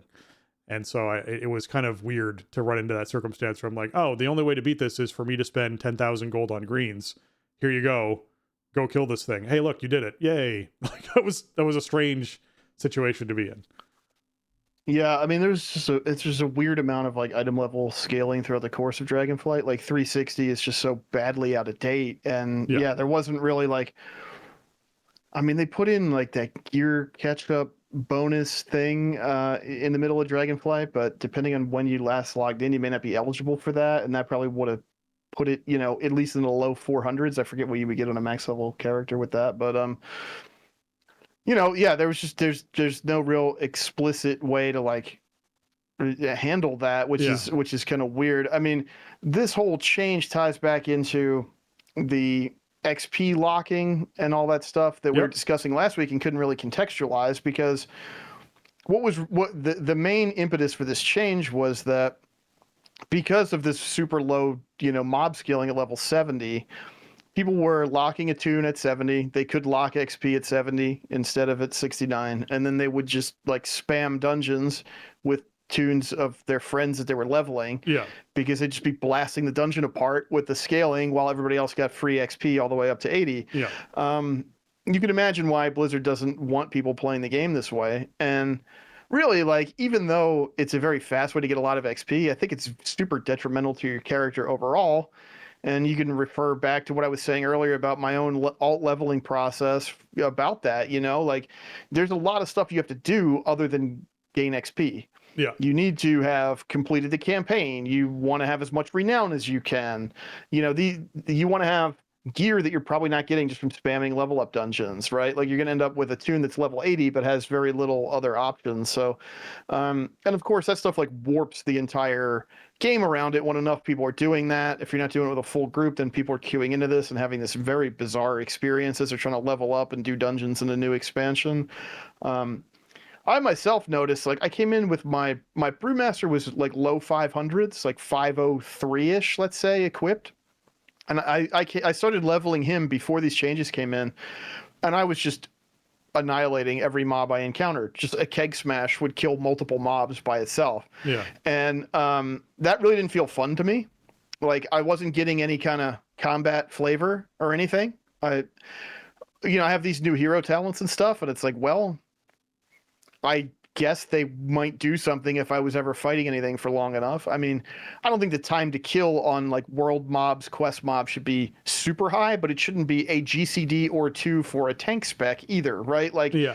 I think there is, there's something to be said for that kind of satisfying game. I mean, what was the exact verbiage they used? I can't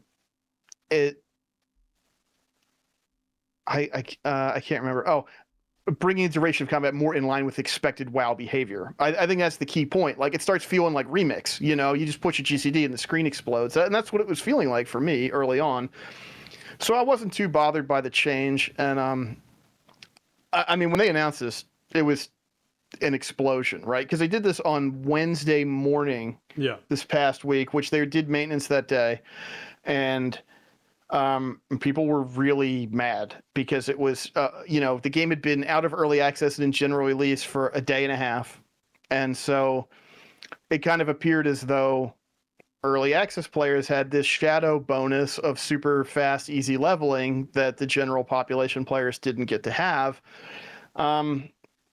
Which I'm kind of two minds about. I think this fix probably could have waited until the season started anyway, but also, like, when you have this kind of a problem and when something is bad, it's probably best to fix it as soon as you can. Like, I don't think that the scaling ever should have gone live like this. It was just too detrimental to the overall way the game was going to play for too many people. And of course, then it invites this, exploitative behavior that some players were doing. So I mean, it's definitely a failure on Blizzard's part that it went out like this. Granted, it's a tough call because what you really want is for everybody to be able to play together, right? So you are going to have weird scaling issues when you have these level splits and you have to kind of auto scale the content around it. I mean, it's understandable why it happens, but I think they should have dialed it in more. They got a minor PR black eye from doing it, first maintenance after global launch, after the whole early access debacle, that maybe they could have waited on, but it's probably better to fix it sooner than later. I got to say, like, I didn't really notice that much of a difference though. Like, so then I brought in my my druid, who was maybe around the same item level range, maybe a little lower than the monk, and it felt okay. I was in combat a little bit longer, but it wasn't some, marathon. I'm like just checking my watch, waiting for things to die. It was a couple GCDs and it dies, and okay, I'm pushing, a few of my buttons and doing a sort of a normal rotation or priority or whatever. Okay, fine. But the other thing is they didn't change XP. Everything still grants the same amount of XP. It's the same XP requirements, right? So people see stuff about changing the leveling experience, and then the telephone game starts with like, well, they made leveling slower, and then people's minds start going to wherever they want to go with that information. Like, I think out the other side of this now for almost an entire week, I think the outrage over it was a little overblown, but I also think Blizzard should have been more careful with how this shipped. So I'm a little in the middle, but I think it had to change. I think the way it was not good for the game overall and had to change.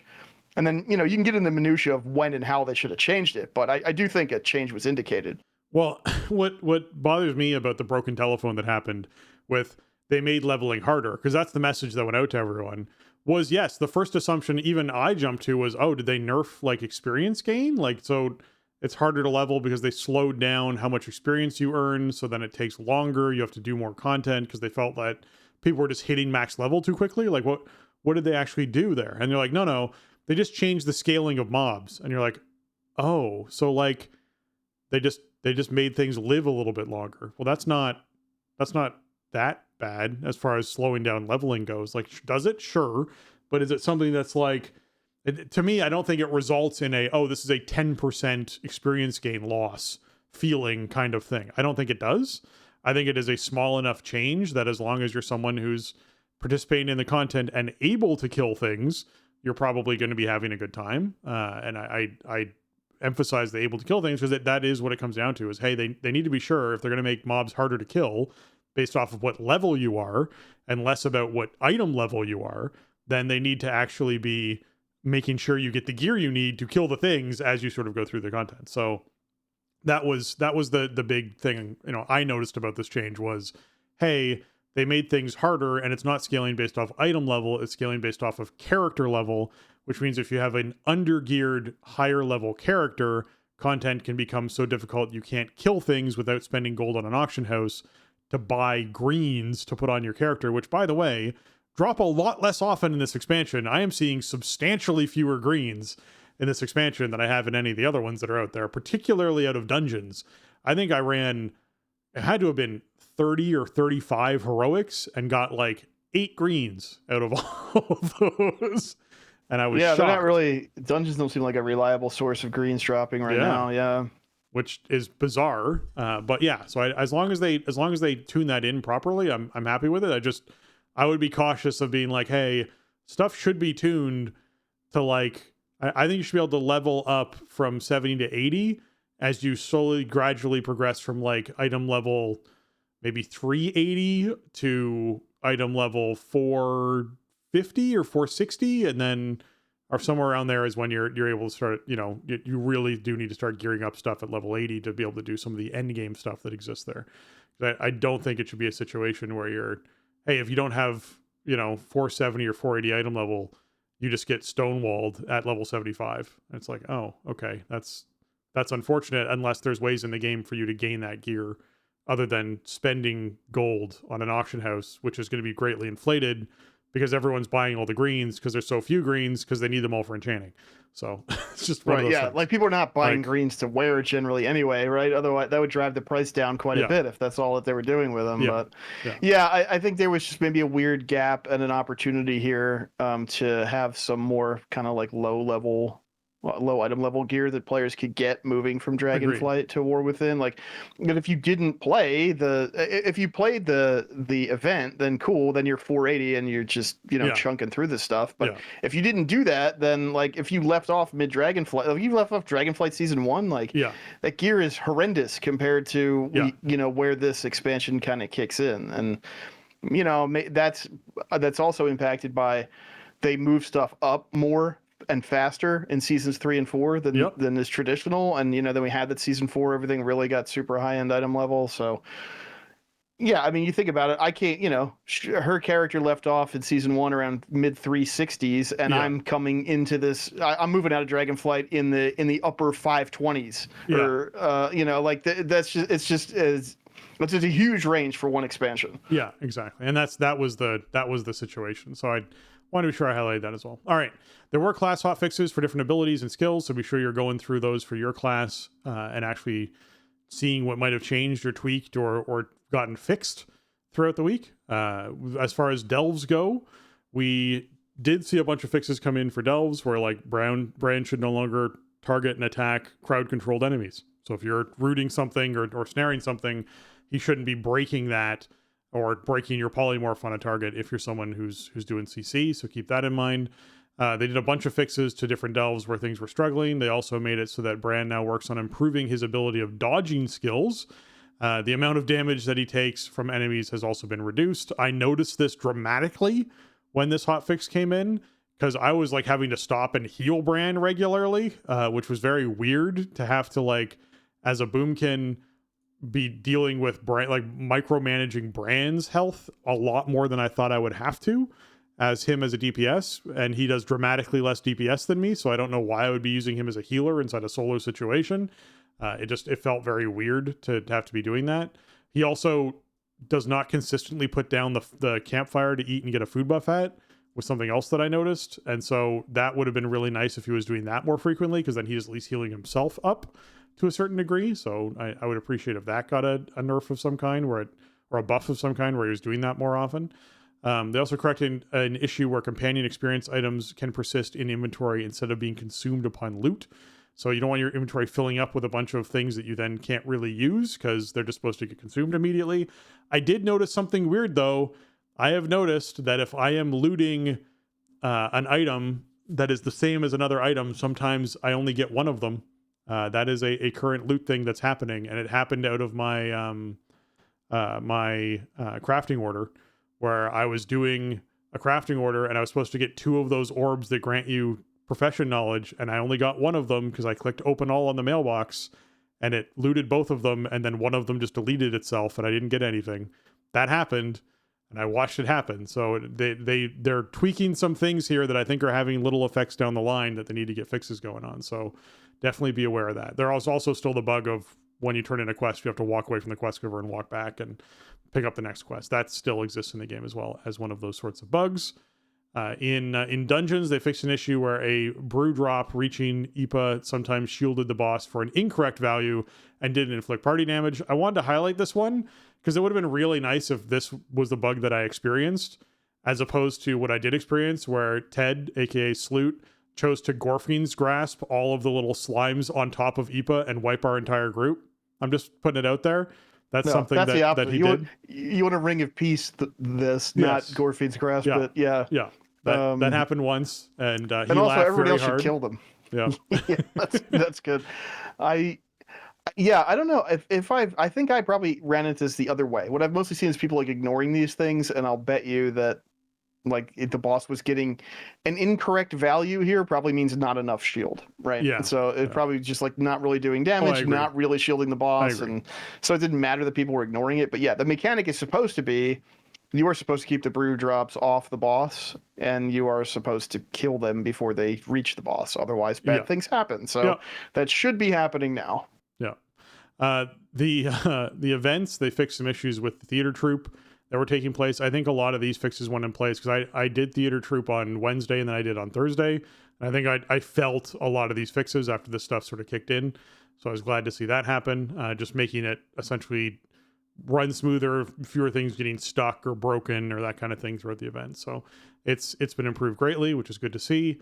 They fixed a bunch of items. I don't know if any of these items are things that you run into very often, but I do know that like one of the things is the reinforced wax plating damage has been reduced by 50%, as well as the antique bronze bullion may now be deleted, so you can actually get rid of the old bronze bullion. Things like that to sort of help people clean up their bags. For a limited time, awakened vendors in Veldraken are still available for those who have bullion to trade away. So if you are someone who wants to actually buy transmog or something like that, you can head back and spend up whatever bullion you had left over. The Nerubian got in trouble for the price of their translation potion. The potion of polymorphic translation Nerubian is now available for 33 kedge as opposed to 500, which I also appreciate. I'm curious about the Queen's Pheromones at 8 million. Discount there. Yeah, I was going to say that the Queen's Pheromones off that vendor is 8,800,088 kedge. So I'm curious as to whether or not that's actually just a joke item that they threw on a vendor, or someone's going to earn 8 million kedge at some point throughout this expansion and buy the Yeah. queen's pheromones. Like, Well, so that one, what that one does, right? Like it basically turns off the guards forever, I think. Yeah. It means you can go Yeah. anywhere in this. So it's like this super long term, like, oh, I've done everything with this expansion kind of thing. Yeah. You're probably going to want to spend your cash on other stuff on the way up instead of saving 9 million almost for that first, right? So it is a cool item. I mean, like if you get to that, that's like a real pinnacle kind of reward if you ever get up there. I would recommend spending your cash on other stuff as you progress through this expansion. Probably don't just save up for that one. Yeah, it's a strange one to me, just because I feel like we're probably going to defeat the queen based off storyline things that we're seeing before you'd be able to afford to buy it, which then feels weird to be buying the queen's pheromones, because why would the guard still be loyal to the queen when we have dethroned that? Anyways, it's one of those things that I think is going to be an interesting thing down the line to see what happens with it. Pet battles, yes, they are back. They're around. They are being fixed as well in the Radiant Deeps. The hallowed glowfly no longer incorrectly appears there, as well as waxwick is no longer tradable as a different actual battle pet you can get. Pet battles are still a good source of getting some reputation. If that's something you're wanting to do towards renown, you can do your pet battles. And I will certainly make sure that people who are doing their pet battles are headed over to the wow-petguide.com, which is the old Zufu strategy site, where basically people can, as a community, go and post the strategies that they have used to try and defeat some of these pet battles people. So that's wow-petguide.com. I'm not sponsoring it. We're not doing anything like that. It's just the site I use, which is a great website for you to actually head over there and be like, hey, I want to defeat this pet battle. What are people doing, or what abilities are they using to try and do this? And you can just cycle through a bunch of different strategies to try and find one that might work for you so that you can get that reputation and reward out of that. I also love, and I'll highlight this again, that the pet battle training stones that you earn from doing these pet battles grant experience as opposed to granting level. They used to all be, this is a while back, they used to just grant a level to a character as opposed to granting 2,000 experience. 2,000 experience is way more than a level when it comes to the early levels. So you can get a pet leveled up to level 25 fairly quickly. Those last 2 or 3 levels obviously will take a lot of those stones to sort of finish off those last 2 or 3 levels, but getting a pet up to level 22 even will allow you enough to be able to use it inside some of these pet battles. So it's certainly worthwhile investing in that and just paying attention to that as well. Trogolofrog no longer can spawn with an empty breed as far as pets go as well. I don't know what this is. I wanted to highlight it because I had to say the word Trogolofrog. It just was one of those, patch notes that just had to be in there. So I wanted to be sure I got that in there as well. There were some player versus player hotfixes as well to the Deep Wind Dunk got replaced with Comp Stomp that past week, like we mentioned, as well as some hotfixes came in for Demon Hunter. So if you're playing Demon Hunter, that's a thing. Dark Moon Fair got some profession fixes as well. This was before it went live. People apparently were able to get Artisan's Acuity. That's not a thing anymore. Can't earn that at Dark Moon Fair. You never could earn that at Dark Moon Fair. So that got hotfixed before it went live. And then, of course, the thing I mentioned earlier about getting Dragon Isle specialization knowledge is something you can actually earn. They put that in on Wednesday this past week. So that was really nice to see, so that folks could start getting that going right away, like I was mentioning. In Alchemy, the Algari Potion Cauldron and Algari Flask Cauldron no longer require Artisan's Acuity to craft. Thank you. You could ever tear through a lot of Artisan's Acuity doing that. The Algari Potion Cauldron charges have been increased to 80, up from 40, which is also very nice. The cost to craft has been adjusted by a similar proportion, so it does cost more to craft now. And the cost of the Meticulous Experimentation has been increased. Its cooldown reduced to 20 hours from 24, and it now guarantees a recipe when used. Apparently developer said, we saw feedback regarding the cooldown increase here and felt it was unnecessary when paired with the improvements to wild experimentation. Rather than increase it, it has been decreased to 20 hours to give some flexibility for tight play schedules, which again, I appreciate. I always like when something's less than 24 hours, because it means if you want to shift it to earlier in the day, you don't have to essentially lose a cooldown to do that. You can use it at 8 p.m. and the next day try and get it in at like 5, and then the next day try and get in at like noon, and the next day try and get in at and you can slowly sort of work it up towards that, morning time. So if you start consistently doing it at 8 a.m. And if you have a morning where you're up a bit earlier before you have to go to work or whatever it is, and you want to do it at 7, you can. And then you can still do it at 7 the next morning or at 8 the next morning. Like you can do that. So I like it when things are less than 24 hours. It lets you move it around the time of day without losing a use of that thing. So I'm very happy to see that shift as well as far as how that goes. Yeah, it's nice flexibility. It's still a daily cooldown, essentially, right? And the other thing that happens with the exact 24-hour cooldown is that you kind of just naturally start shifting it later and later and Yes, later all it the does, time. Because if you're not playing at the exact moment when it comes off cooldown and you make it, it's like, okay, I got to log in after this point. And it's gonna be even later the next time. So I think 20 hours is a decent compromise where it's like, look, you're essentially making one of these a day, and you have some flexibility on when you actually log in and do that, or remember to go to the table or whatever. So yeah, that's a cool change. And I've been doing a little bit of alchemy. I've probably done more alchemy in War Within than I've done in Dragonflight. I definitely have, yeah. And the experimentation it's pricey, So I think having some guaranteed recipes and sort of another change they did was they made wild experimentation a little bit more likely to succeed and a little bit less likely to fail, which is cool because wild experimentation is cheaper in terms of mats to discover new alchemy recipes, but it also doesn't require knowledge points. I want to highlight that you have to invest knowledge to be able to unlock the meticulous version of that. So the wild one is the one that anyone can do. But yes, the increasing the success chance is really nice. The thing that was super irritating about it for me is I feel like they need a system where every time you experiment with wild experimentation, it increases your chance to actually succeed. Because I have definitely done 5 or 6 in a row and not discovered something new. I don't think that should be a thing. I think wild experimentation should be like 5 is the max. You guaranteed on the 5th one, right? There's a 20% chance. So the 5th time you do it, it's a 100% chance that you are going to succeed in discovering something new. Because as you said, it's expensive. So I think it should be more guaranteed.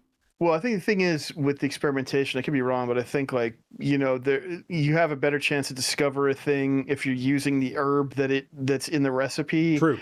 And so, but it's not like explicit which ones you don't know that use a certain herb, you know what I mean? So like it's unlikely maybe this early in the expansion. Well, I don't know, maybe not. If people have been really going hard with alchemy, maybe you already are done with an herb or something, but there's still other recipes you can learn from other herbs, but you might not know which ones they are. So I guess you can like look at your unlearned and try to suss out like, okay, this one is the one that's in the most recipes I don't know, so I'm going to use this herb. But be cool if there's some kind of call out or maybe a little UI highlight to say, hey, maybe try this one, or like maybe X one out if like it's not going to reward you. If there's no reward anymore, definitely. Yeah. Just something to make it a little bit easier for the player to tell, like, okay, I should experiment with these particular herbs, or I should definitely not experiment with this one. Yeah, I think that would be certainly a useful thing for folks as well that are out there doing it.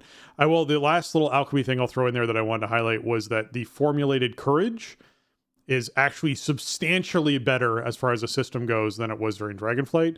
Formulated Courage now prevents the explosion from taking place, as opposed to just allowing you to continue to experiment after you've been blown up, which makes me very happy about that. And it totally prevents the catastrophe altogether, which is great. So you basically drink a Formulated Courage, do all the experimentation you want to do, and you don't have to worry about something negative happening, which means that the Formulated Courage is now actually like consistently useful to use every time you're experimenting, which makes me very happy to have that in there. I wish it also increased your chance of discovering something new by like a small percentage. That would be a nice thing to have too. But I'm glad they made that a more useful thing and that it's around for that. There was a lot of quest fixes that went in, including a quest that was beguiling me a certain amount. The finding truffles with your little bug in Ashkahet was very broken for me. The little dirt piles weren't even appearing for me to be able to click on to do anything. So it was just sitting there as a quest that I couldn't complete, which is very irritating, but that got fixed during this too. So I was able to go down and actually complete that, which made me really happy. There was a lot of other quests that got fixed. So if you're struggling with quests on some level, you should be good to go as far as that goes. The quest Renown of Khazalgar has been removed from the War Within campaign and is now available to all characters with any of the Khazalgar Renown faction below level 4. was another hotfix that went in for that sort of thing. As far as user interface goes, the level 80 rare enemies will no longer display an icon on the minimap for players below level 77. Yes, do not go out and try and kill a level, well, I guess it would be a level 80, so it's like a 37 or 32 million hit point rare spawn because you saw the little pop-up on your map. And there's certain ones in the Ringing Deeps that are like, there's 3 of them inside one area, and your map just goes ping, ping, ping constantly as they sort of move around. And it's like, no, don't even show me those. Like, there's no chance that I could do anything with that. There's no reason to show me those. So I'm glad that got turned off as well.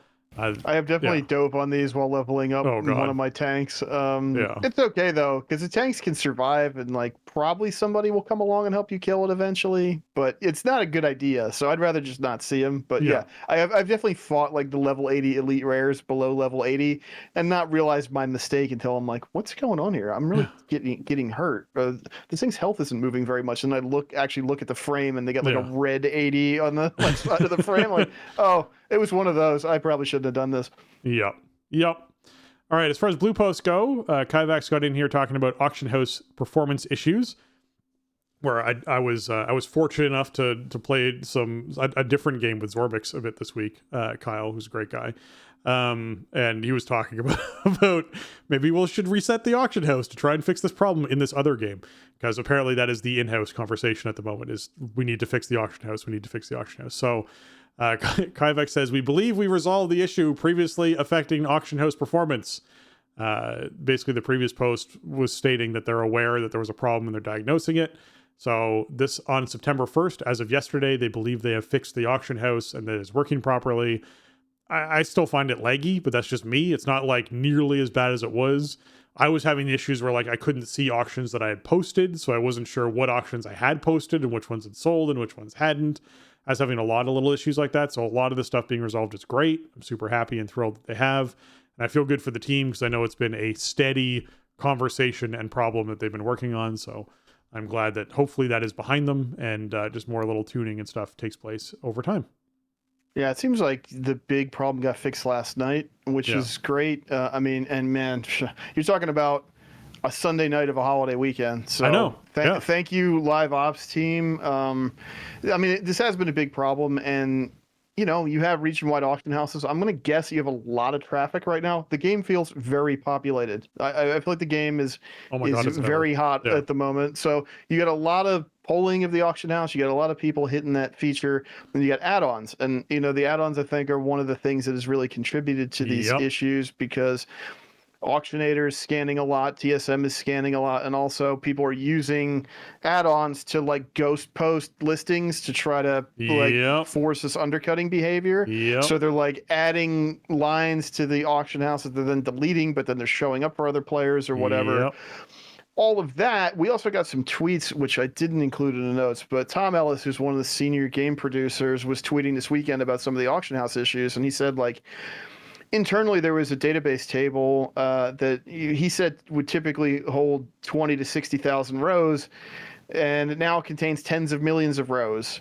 And, you know, it was an intentional change, but it had knock-on effects that have contributed to this issue. So, you know, they need to change some underlying code, and maybe that was the fix that came in last night. I'm not exactly sure what they did to change it, obviously. I'm not on the team, but you know, they scaled up the hardware and stuff to keep it kind of working. And then last night they were throttling the auction house super hard for a little while they were pushing fixes out, I assume, because shortly after Tom said that they were going to be throttling it, a couple hours later, then he posted that the issue should be resolved.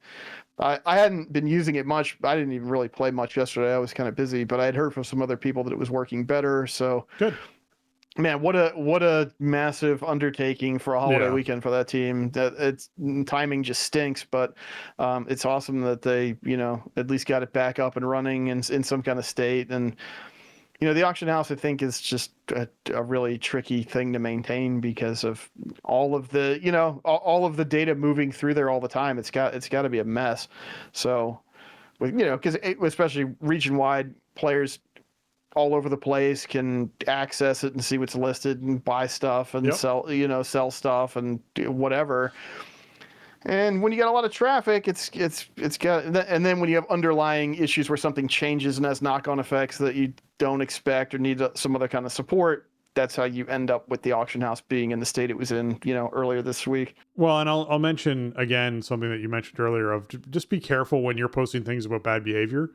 There's a lot of folks out there that are doing the, hey, I'm going to ghost post this thing at 80 gold, or let's say something selling for 100 gold. They will ghost post something for 20 gold that's the same thing, where they post it and then remove it right away, and then post it and remove it right away, and post it and remove it right away. And they'll do that over and over and over again. So people who are going to post their own thing, who aren't paying attention, will accidentally post something that they could get 100 gold for 20 gold. Or for 19 gold and 99 silver, whatever it is as far as the undercut situation goes.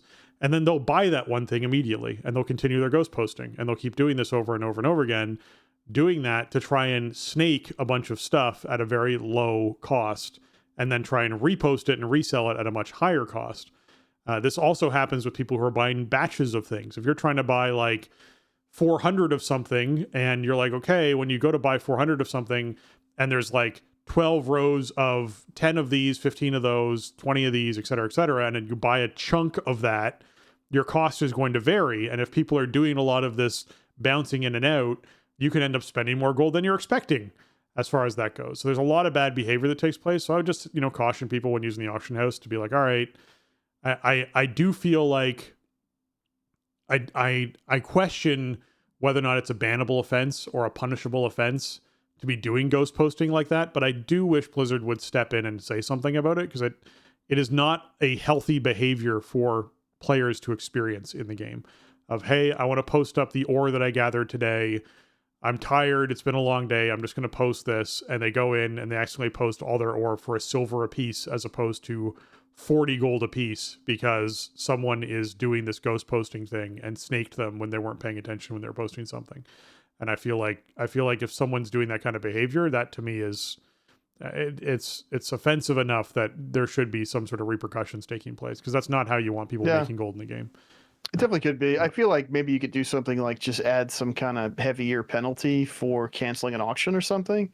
Yeah. Because if you just kind of chunk into people's margins, then they're not going to want to do it in the first place, So there's probably some ways you could just modify the behavior of people even wanting to do it in the first place. But I guess we'll see how persistent it becomes or stays. And if there needs to be some kind of rule change in the game, then that might be the best way to handle it, I guess. I mean, I'm kind of surprised that Blizzard has sort of continued to allow the APIs for like auction house add-ons and stuff to just function the way that they do. And maybe they see benefit there for players that they don't want to step on. But I think with some of the stuff that we're seeing, at the outset of this expansion, something probably needs to change somewhere, whether it's what the add-ons can do or just, hey, you can cancel an auction if you want, but you're going to incur a gold penalty from the auction house itself. And, that's going to throw off your math for trying to, do these ghost posts or whatever, because you might end up just costing yourself gold at that point. Yeah, it would have to be pretty extreme in those cases. But yeah, because there is a posting cost for posting something in the auction house for different things. But yeah, the associated cancellation fee, I don't know. I feel like it would be a consideration of, all right, should there be a certain amount of delay between when you can cancel an auction. So, hey, if you're going to post an auction, be aware you've posted it and now cannot be canceled for 5 minutes or whatever it is, right? And you're like, okay, now or suddenly some percentage of the listing time or something, or whatever it is. It's like a 12-hour auction versus 48-hour auction. You got to let it bake for some percentage of what you said you were going to list it for. And you can have forgiveness in that. You can go, yeah, this gets worse as you post more auctions. So if you're someone who's like, oops, I posted that wrong. That was my third thing I posted today. The first time you cancel, it's free. No problem. Cancel it right away. Nothing at all. The second time you cancel, you got to wait a minute. Second time you cancel, it's 3 minutes. Third time you cancel, it's now 10 minutes. Like you just sort of like start jumping it, where it's like, no, sorry, guess what? You've now posted for the 5th time. You have to wait an hour before you can cancel an auction. Like that might be the situation that happens. But it's just, to me, a case of there's a lot of ways they can look at it. I just think the behavior is griefing behavior that shouldn't be taking place. And it's unfortunate when people get caught in it and essentially miss out on a huge amount of gold that they could be making for a lot of the effort they put into the game, and it can demotivate players enough that they stop playing the game. So it should be something that gets addressed because it's a problem. All right, deserter debuff. The deserter debuff has also come into play because of bad behavior. Players are entering dungeons, killing the first boss, trying to get the loot that they want, and then leaving. This is basically comes in from Kaivax saying, we're currently working on a hotfix that will be implemented to the deserter debuff for players who leave a group finder in a dungeon early. This penalty will apply to early leavers in all group finder dungeons, not only Arakara, City of Echoes. And why they specifically list that one in particular is because there's a trinket off the first boss inside that dungeon that every DPS currently wants, and healers currently want. So, and tanks actually currently want. It's great. The egg sack trinket that's in there is a trinket that everyone wants. It's very powerful. It's really good. And so they're like, all right, the problem is people are using Group Finder to get in, kill the first boss, and leave, which then screws over the rest of the group who are there, who then bring in people who then join in, see the first boss is dead, and then leave. And it just consistently happens over and over again, and people aren't completing the dungeon. So yeah, that's a big problem. I've seen a lot of suggestions out there, including like, why don't you just move all the desirable loot to the end of the dungeon? And you're like, that's not a good fix at all to anything, because then you punish pre-made groups who are going in specifically to gather things. Because you should be able to put together a pre-made group like, you know, Ted, I, and Josh did, where he brought in people with the understanding of, hey, we're only killing these bosses and then we're resetting and doing this over and over because these are the pieces we're trying to get. And people were totally on board for that because they wanted them too, which was great. So then you can actually organize your own group. It's the group finder where that shouldn't be happening behavior-wise. So I'm glad to see they're putting in a deserter debuff to be like, hey, if you're just bailing on your group finder dungeons over and over again, we're going to punish that. You should be using the group system, the actual like find a group, not the organized finder, but the one that you can actually make your own custom group for, to actually put together groups that do exactly the behavior you're talking about. They are out there. There's lots of them. Join one of them, do the behavior you want, stop getting into group finder and then just bailing after the first boss. So glad to see that's happening. I mean, this is something that I think needed Blizzard intervention, because if there's no penalty, then there's no reason not to do it. Yeah. I mean, there's a couple key items on early dungeon bosses. Again, right now where we have this low ceiling, and so the importance of these things is magnified because there's not much power to get. I mean, I haven't done, now once this change came in, I wouldn't do it anyway, but like, I've had thoughts of like, well, there's a shield from the second boss of Rookery that is like the best dungeon shield that exists. I need a shield. It's a very important piece of gear for my class. Maybe I should just, queue that up and run it and drop and run it and drop after the second boss until I, hopefully get it. I ended up not even doing that because I just crafted a shield once the second spark came in, thank goodness. But like, if the game is not going to penalize me for that, then why not? There's no big reward at the end of the dungeon waiting for me, right? So like, it's very like anti-group friendly behavior. It's bad behavior, but if Blizzard's not going to stop me from doing it, then why wouldn't I do it, right? And so I think that's why this was the way they had to approach it, really. Like, there you go, you get deserter. Sorry, don't do it again, I guess. And I guess that's fair. Like, it's the reason why these types of penalties exist in the first place, right? And if stuff isn't enforced, then you can expect people to not to not behave in the way that maybe you want them to. And so if you want them to behave a certain way, then you need to have some kind of penalty and enforcement. Yep, that's what it comes down to, is this is how you discourage the behavior. All right, there were War Within class tuning that's going to be taking place tomorrow. So we know that, according to Kaivax, they make regular combat design adjustments based on gameplay data and feedback from players on class performance, with scheduled weekly maintenance on September 3rd, which is our region, September 3rd. We'll make the following changes to classes that are over and underperforming in various areas. Death Frost Knights are getting some nerfs. Balanced Druids are getting some nerfs to Umbral Intensity, as well as some buffs to other abilities. Feral Druids are getting buffs. Evokers are getting buffs for Devastation and Flame Shaper. The Hunter's Pack Leader is getting buffs for Beastmaster and Survival, and Beastmaster and Survival, as well as some other survival nerfs to sort of balance that out. Fire Mage are getting buffs. Frostfire is getting buffs for Fire Spec. Sun Fury is getting some nerfs and arcane nerfs as far as that goes. Retribution Paladins are getting mastery nerfs as well as tuning buffs. Discipline Priests are getting buffs. Shadow Priests are getting buffs. Elemental Shaman are getting mastery buffs as well as overall nerfs.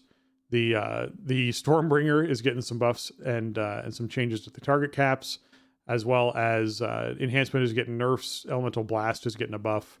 Stormbringers are getting some buffs, and Totemic is getting some buffs as well. We got Warlock's Destruction build getting some buffs as far as that goes as well. So if you're one of the ones we listed out there, obviously there's some changes for you. Get in there to actually see exactly what the tuning and changes were in case it applies to your class. There is, of course, PvP tuning as well, which is always ongoing and constant. So if you want to check to see how things might have been sort of changed around for PvP, be sure you hop into that as well. I expect to see more tuning in a couple of weeks to this sort of stuff. That tends to be how this works. It's not going to be the end of class spec and hero talent tuning by a long shot, but it's a start just to start. Maybe, I think there's some obvious outliers in terms of stuff that needs to be reined in a tad, some stuff that's underperforming. I think even just from what we can do right now, you could see that. So I don't think it's any shock that, for example, like Arcane Mage is getting reined in a little bit, Fire Mage is getting a little bit of help, stuff like that. Yeah, it's what we expect and hope to see when we are in this early part of expansion. I actually wouldn't be surprised if next Monday we got another announcement about a round of tuning that's going to take place before Season 1 starts. And then it'll probably be a week or two, and then we'll see another round once Season 1 had already started. So it's good to see this tuning, and I'm glad they're using this time, this extra time at the start of an expansion to sort of, pull on those levers and twist those dials to get things a little bit closer to where they should be, especially for the classes receiving buffs, right? If you wanted to play Fire Mage, but you felt like you had to play Arcane, maybe this is the difference maker that's going to allow you to actually explore that for this expansion, which could be really nice for folks who feel like they want to play what's at least in that top percentile for their performance. Okay, Warband gearing. This comes in from Chimes, who's a WoW developer, and says, deep in the dungeons, delves, and zones of Khazalgar, flexible new Warbound until equipped, or WUE gear, WUE gear. There's no easy way to say it. BOE is easy. WE is a little weird. Gear awaits. This powerful tool you can use to prepare the other characters in your warband to get back into the fight. More powerful than most bind on equip drops that you can send to your other characters to get them ready to take on the more challenging content quicker. It's the same gear you get as bind on pickup, but with a different bind rule, and in most cases, one upgrade track lower. Today, we'd like to take time to talk about where you can get more to give your alts that powerful step up. The short version is that they come from all over. Well, thank you very much for this dev interview. That's pretty much how that works. So they basically got into where you can actually get these versions and this sort of gear in the longer versions. Many rare creatures tend to drop the Warbound until equipped gear.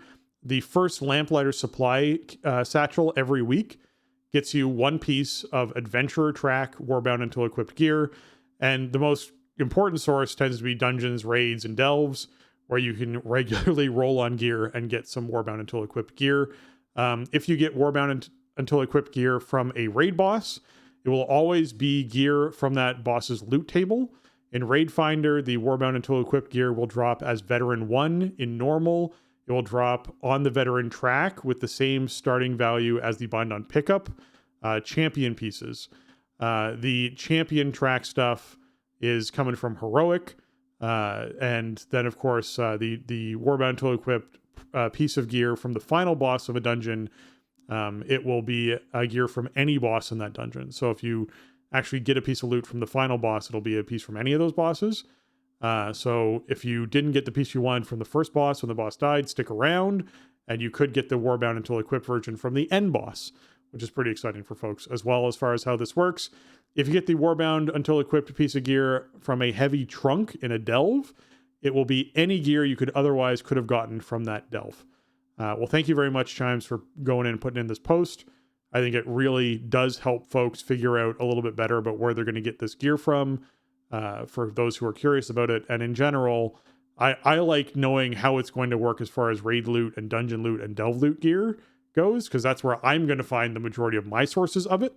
When it comes to the outdoor world stuff, it's going to be great to get, but I'm probably going to end up just throwing a lot of it into my warband bank and then maybe using it if I happen to choose to level an alt at some point who could actually equip it. Otherwise, it's just going to get vendored at some point. So yeah, that's just something to factor in. Yeah, I mean, I think the system is great, and it's cool that it's in right away. You know, a lot of times we see that sort of catch-up gear, whatever you want to call it, for alts. You know, it comes in mid-season or even, you know, a second patch or whatever. You know, this time, again, this all comes back to having the warband system available at the start and sort of baked into, you know, an experience that developers are expecting you to have, which is having, you know, multiple characters in rotation, just doing more types of content on different characters or something.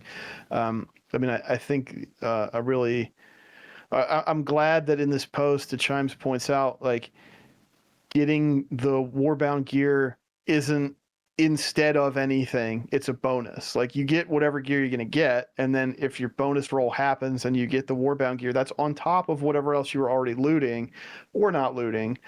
So I think that's important to keep in mind, because it might be confusing, you know, like you do something, kill a boss or whatever, you expect you're going to loot something, and you're playing a tank and you get some kind of, you know, cloth or some kind of int gear, and you're like, why did I get this? Well, you got to look at it and look at the bind rules, and it's like, oh, okay, this was actually my, you know, my bonus for Warbound gear kicking in. And then you can, yeah, you stash it in the bank, and then, hey, maybe you want to level a mage or something and use your int gear that way. I think it's really cool, and it's nice that it's not something you really have to think about or manage, right? It comes from all the same stuff you'd be doing anyway. It comes from, you know, killing rares and doing, you know, you're probably going to get some lamplighter supply satchels as you're doing spreading the light. If you're playing in game, you're probably going to do raids, dungeons, or delves. I think that's fair to say. No matter what your play style is, you're probably going to be doing one of those three things at least occasionally in War Within. So, you know, it's just a bonus on top of stuff that you already want to be doing, that you're already going to be doing to power up your main character.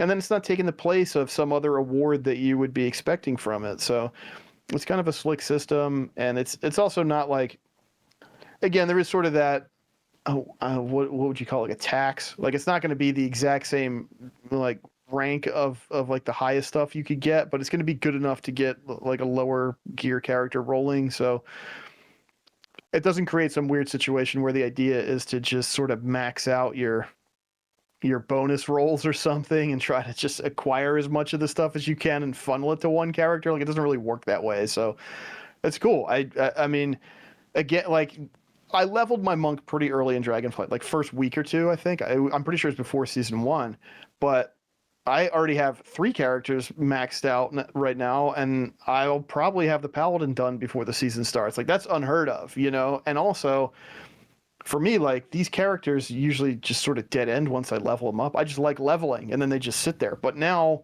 with delves especially, it's the thing that I want to do with them, to get some gear, get some, you know, set bonuses and transmog, and, you know, actually have a way to sort of feel like I'm making progress on them without adding a ton of extra time to my WoW schedule, right? I'm not adding raid nights or dungeon nights or whatever to gear up these characters. And I'm also not inflicting my terrible play on these classes I'm not really as good with as I am on my warrior on other players. I can just do it, you know, in my own little bubble, and then get some gear to spread around to the warband. It's really cool. I think there's a bunch of little hooks that they have into the warband system, and this is a big one of them, that make it more than just like a sheer convenience factor. It really does change your approach to how you want to play the game, or at least I'm finding that for myself. And I've heard a similar sentiment from, you know, people on my raid team and stuff, like just taking approaches they never would have taken in the past to earlier expansions to this one, because a warband just changes the whole landscape. And I think they've been smart about seeding these kind of bonuses into, you know, the main kind of gameplay loop that make you go, hey, yeah, what if I actually went and got that other character and leveled them up? Then I could use this item, and I have this cool bonus. And, you know, it's really smart. It makes you want to do it, which is, it turns it into something that's not just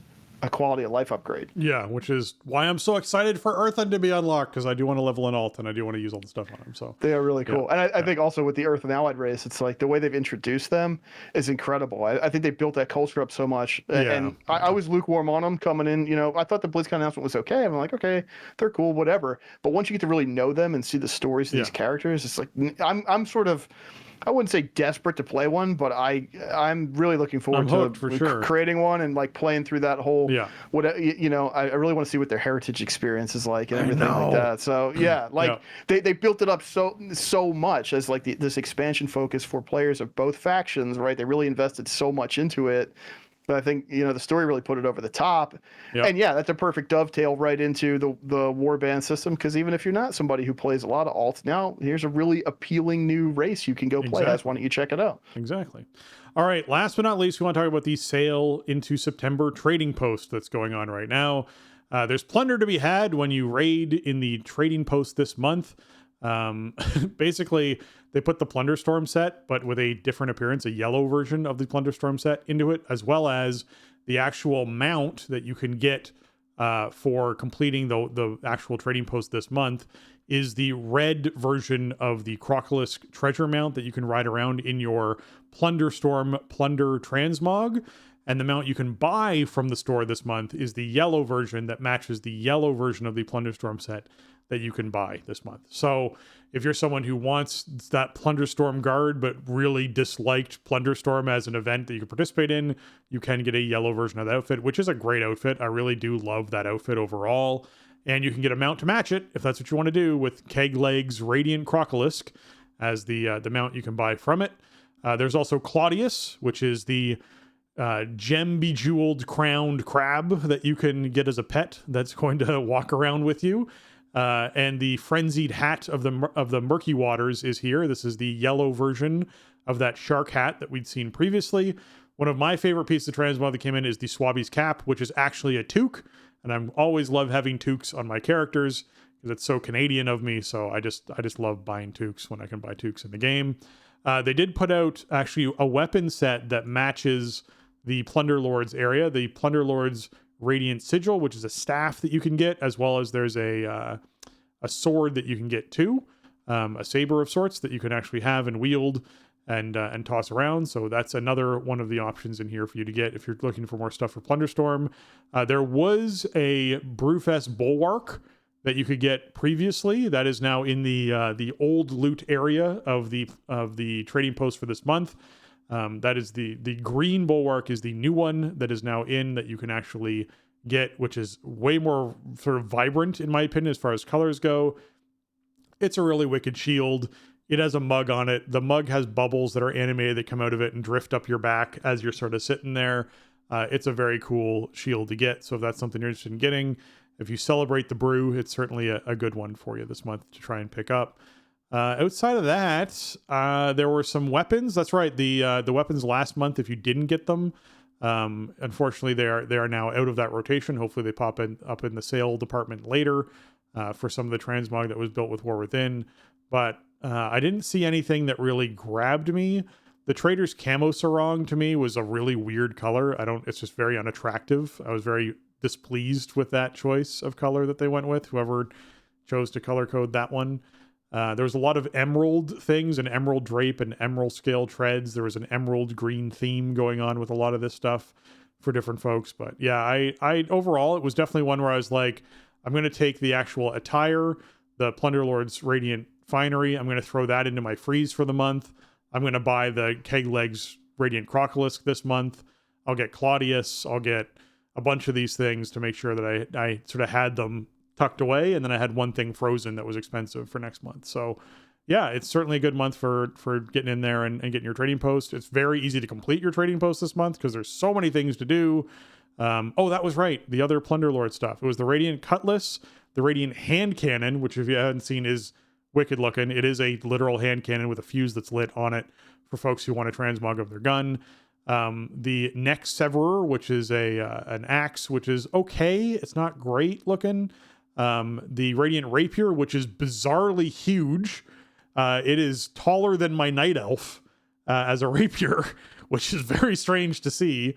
And then also the sigil was the other one there. So yeah, I will say my favorite rapiers are still the ones from the Legion actual weapons that you could get from doing the Mage Tower event. But if you're looking for a rapier you can use on any character, this is a one-handed sword for 150 Trader's Tender. That is a rapier. It just happens to be very large. I don't know why it's so large.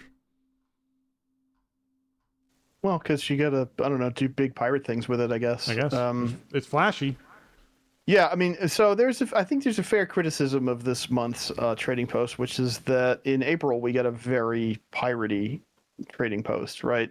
Sort of to tie in with the end of Plunder Storm, it was like, hey, here's some stuff that either rounds it out, or maybe if you missed it or whatever. Yeah. Which is fair, but I love the pirate Mog, so I'm not too concerned about it. I love that we're getting a Crocolisk mount as the bonus reward.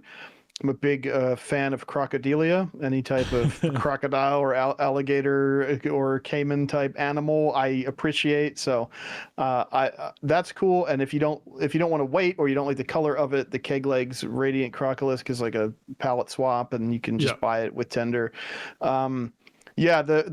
The Plunderlord's Finery is an awesome looking set. I don't really love the gold recolor. I think I probably will just save my tender and go with the red one that I have. I use the full set on my Worgen Rogue, which just looks outrageous. But if you didn't play Plunderstorm, or you didn't like it and you didn't want to get all the stuff, like, I would recommend getting this set in at least some colorway that in this case I think it's what is it?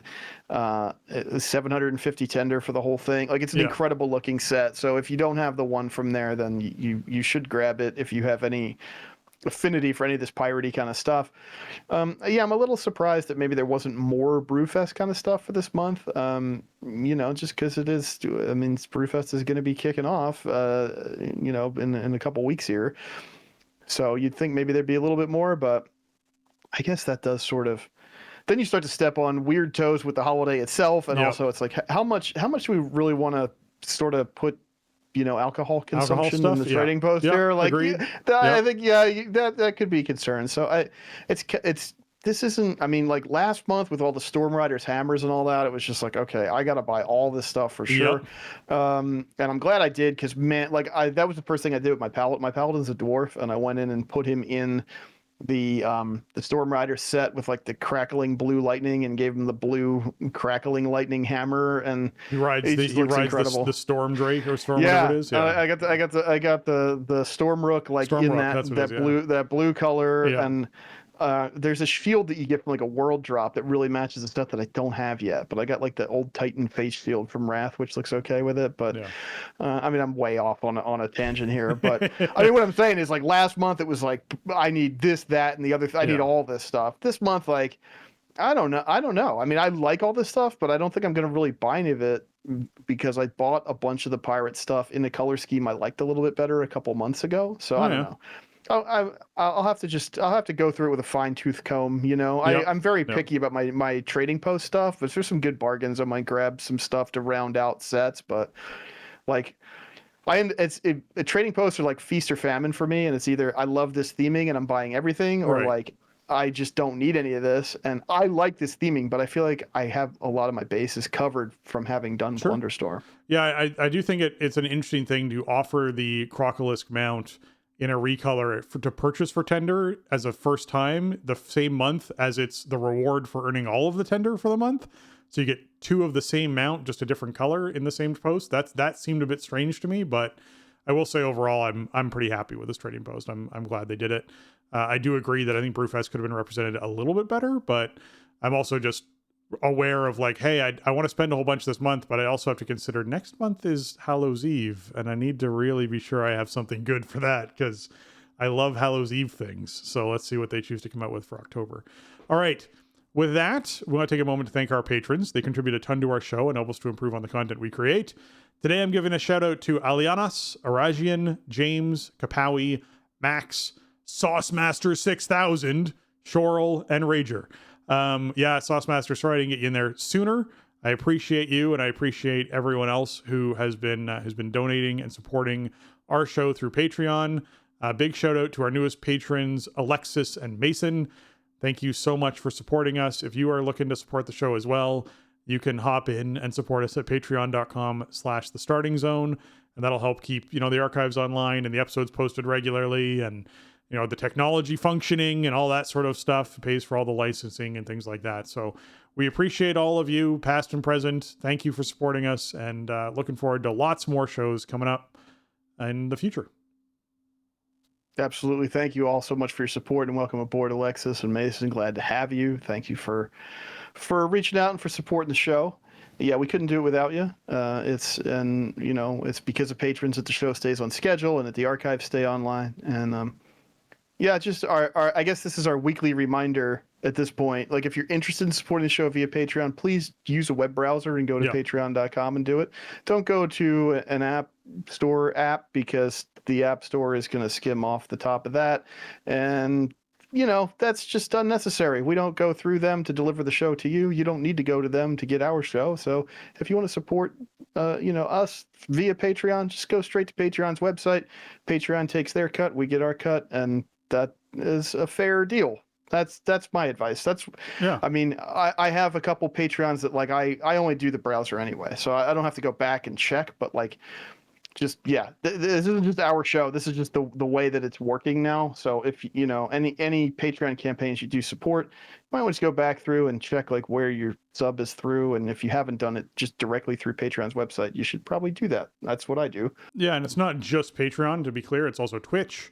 Anyone who actually is doing Twitch subs, if you start Twitch subbing, started doing that now if too, you sub through the Twitch app, you're going to be paying 30% more than you normally would to support the person, the same amount than you would if you did it through a browser.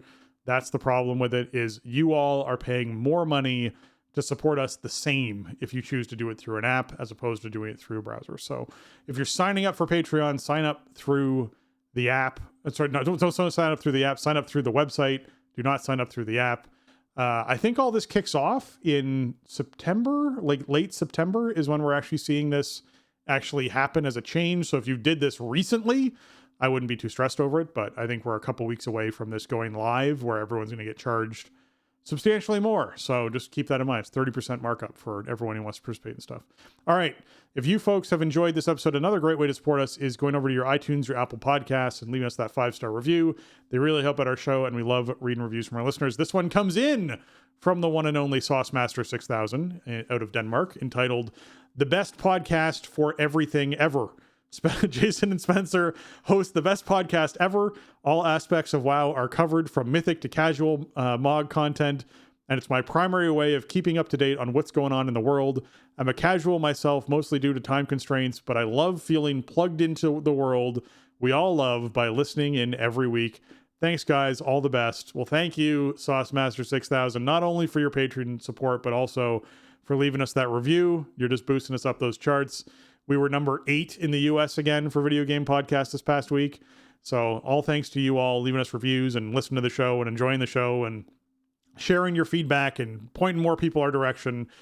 We love seeing us climb those charts and finding more listeners and more people and, getting the opinions out there. So thank you very much. We appreciate the reviews. And I hope to continue pumping out the episodes for you.